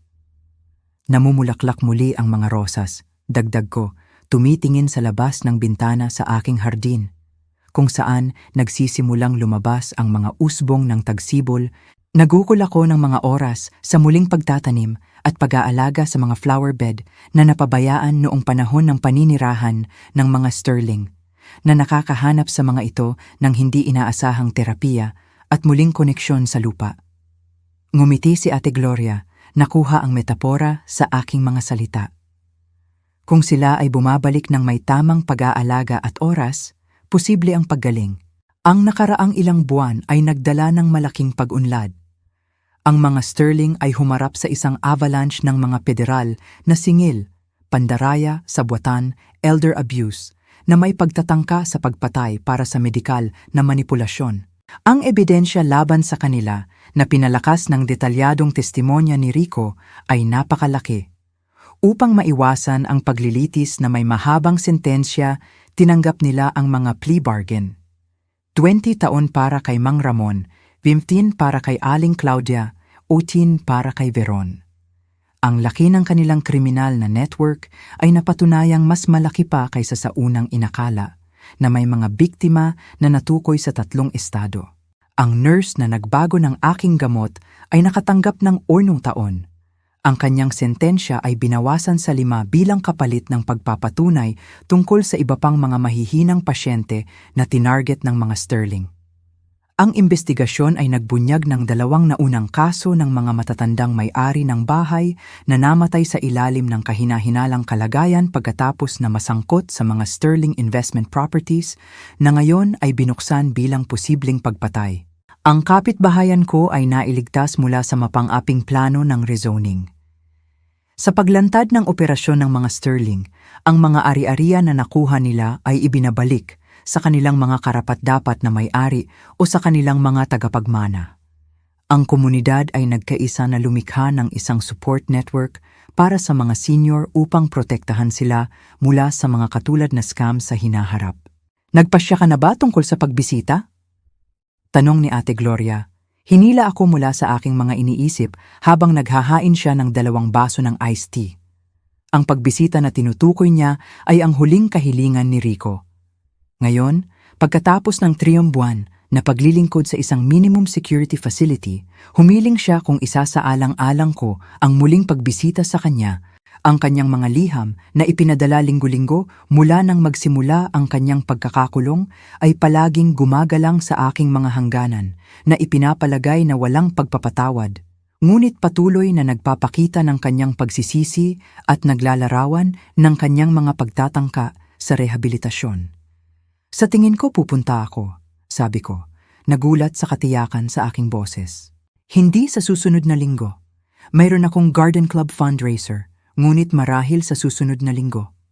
Tumango si Ate Gloria, ang kanyang ekspresyon ay maingat na neutral. Mukhang mas kalmado ka tungkol sa ideya kaysa noong 1 buwan pa. Nanaginip ako tungkol kay Mang Tonyo kagabi, paliwanag ko. At ang alaala na iyon ay nagdala sa akin ng hindi inaasahang kaginhawaan.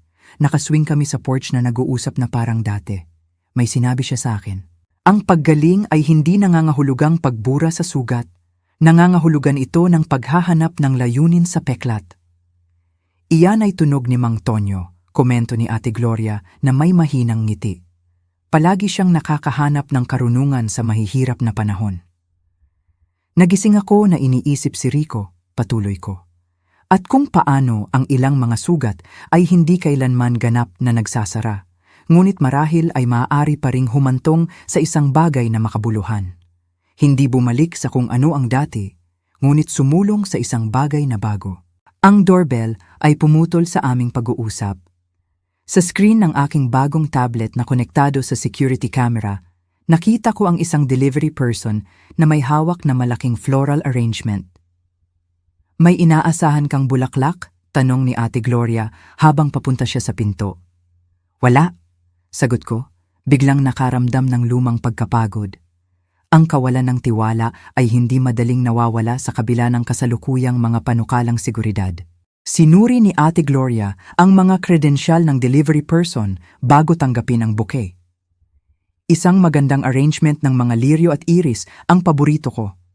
Ang card ay simple lang na nagsasabing, "Iniisip mo sa'yo sa iyong kaarawan, iyong kapitbahay, Eleanor Jameson." Ngumiti ako na antig ng kilos. Si Eleanor Jameson ay lumipat sa bahay sa tapat ng kalsada 3 buwan na ang nakalipas. Isang retired literature professor na may mabilis na talino at magkatulad na panlasa. Dahan-dahan kaming nagtatag ng pagkakaibigan, nagbabahagi ng mga tips sa paghahardin at mga rekomendasyon sa pagbabasa. Nawala niya ang kanyang asawa halos kasabay ng pagkawala ko kay Mang Tonyo, na agad na lumikha ng isang bono ng pag-unawa sa pagitan namin.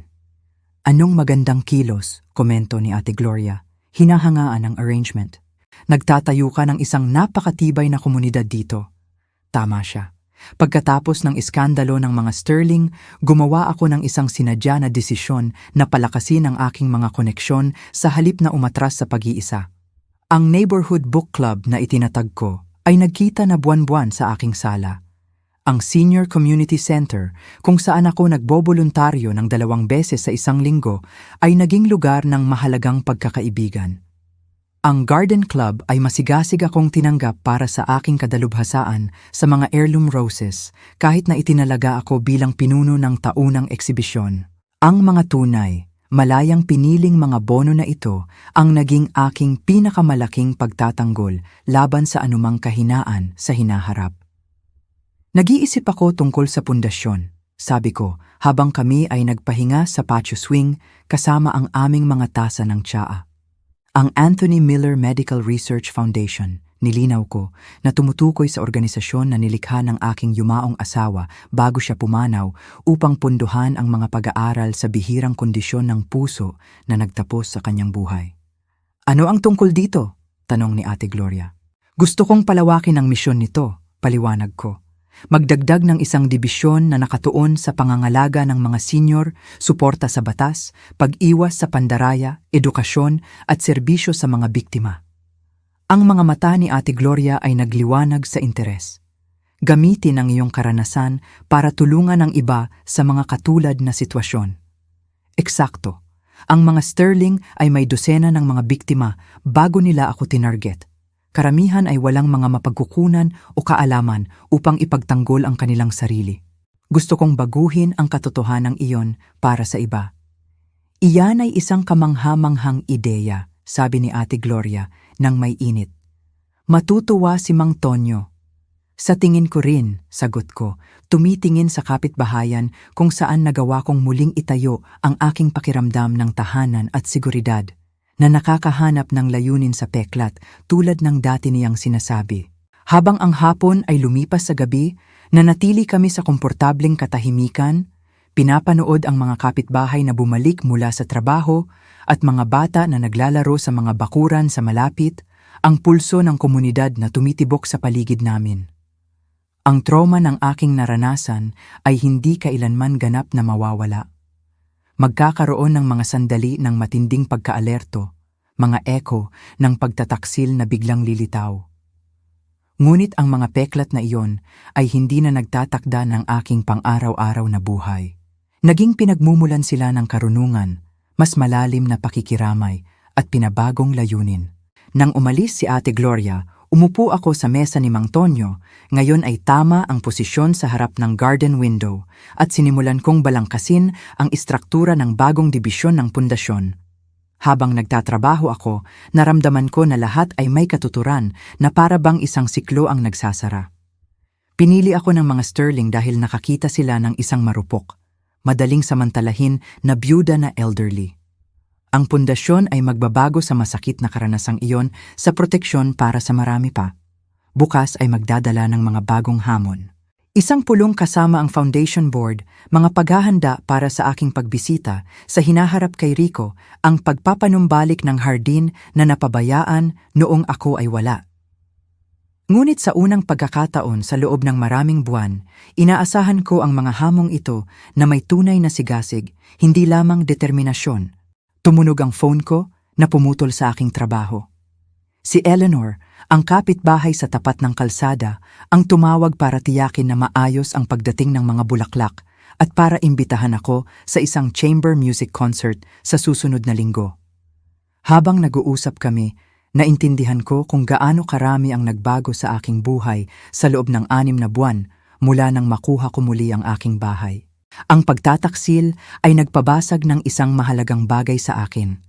Ang aking pangunahing tiwala sa pamilya, sa proteksyon na dapat iaalok ng mga pamilyar na espasyo. Ngunit mula sa pagkabasag na iyon, lumitaw ang mga bagong lakas, mga bagong koneksyon, isang mas malalim na layunin na marahil ay hindi kailanman isisilang kung hindi. Paghahanap ng layunin sa peklat, bulong ko sa sarili ko habang ibinaba ko ang telepono. Ang karunungan ni Mang Tonyo ay umalingaw-ngaw sa aking isip. Hindi binubura ang sugat, ngunit pinahihintulutan itong magbago sa isang bagay na makabuluhan. Sa isang bagay na sa paglipas ng panahon ay maaaring maging isang uri ng kagandahan. 6 na buwan pagkatapos harapin si Rico sa detention center, natagpuan ko ang sarili ko sa isang yugto ng hindi inaasahang pagbabago. Habang ang aking bahay ay inaayos at ang hardin ay muling namumulaklak, nakatanggap ako ng balita na sina Veron at ang kanyang mga magulang ay tumanggap ng mahabang sentensya sa pagkakakulong. Ang kanilang malawak na kriminal na network ay sa wakas ay nawasak. Ang kapitbahayan na kanilang tinarget ay nagkaisa sa pagtatanggol sa isa't isa. Habang nagtatatag ako ng mga bagong pagkakaibigan at ugnayan sa komunidad na nagpapayaman sa aking pang-araw-araw na buhay. Nang humiling si Rico ng isa pang pagbisita sa minimum security prison, nagpasya ako na inspirasyon ng isang panaginip kasama si Mang Tonyo na handa na akong gawin ang hakbang na yon, hindi sa layuning burahin ang nangyari, ngunit upang makahanap ng kahulugan sa masakit na karanasan. Ang layunin na iyon ay nagiging konkreto sa aking plano na palawakin ang Anthony Miller Medical Research Foundation upang isama ang mga serbisyo sa pangangalaga ng mga senior na binabago ang aking personal na trauma sa isang kalasag para sa marami pa na maaaring maging biktima. Habang ako ay nag-aayos sa bagong kabanatang ito, napagtanto ko na bagamat ang pagtataksil ay nagpabasag ng isang bagay na mahalaga sa akin, ang pagkasira na iyon ay nagbukas ng espasyo para sa hindi inaasahang paglago, mga bagong koneksyon, at isang mas malalim na karunungan tungkol sa kung ano ang tunay na mahalaga. Sa oras na natitira ko, ang kwentong ito ay nagpapaalala sa atin na ang masama ay sa madaling panahon o sa huli ay mabubunyag at mapaparusahan, habang ang mga nagpapanatili ng isang tuwid na puso ay makakahanap ng katarungan at kapayapaan na nararapat sa kanila. 6 na buwan ang lumipas. Nakatanggap ng mahabang sentensya ang mga Sterling. Nawasak ang kanilang sindikato. Ang aking tahanan, muli kong pag-aari. Ang hardin, muling namumulaklak. Nahanap ko ang lakas sa loob, tulad ng sinabi ni Tonyo sa panaginip ko, na ang peklat ay nagbibigay ng layunin. Handa na akong harapin si Rico, hindi para kalimutan ang pagtataksil, kundi para makahanap ng pag-unawa. Ang sakit na ito, gagawin kong kalasag para sa lahat ng mga senior na biktima gamit ang pundasyon. Ito na ang aking bagong kabanata, isang buhay na binuo sa katotohanan at sa pagbawi ng aking dangal. Ang mga masama ay mapaparusahan, at ang mga may matuwid na puso ay makakamit ang hustisya.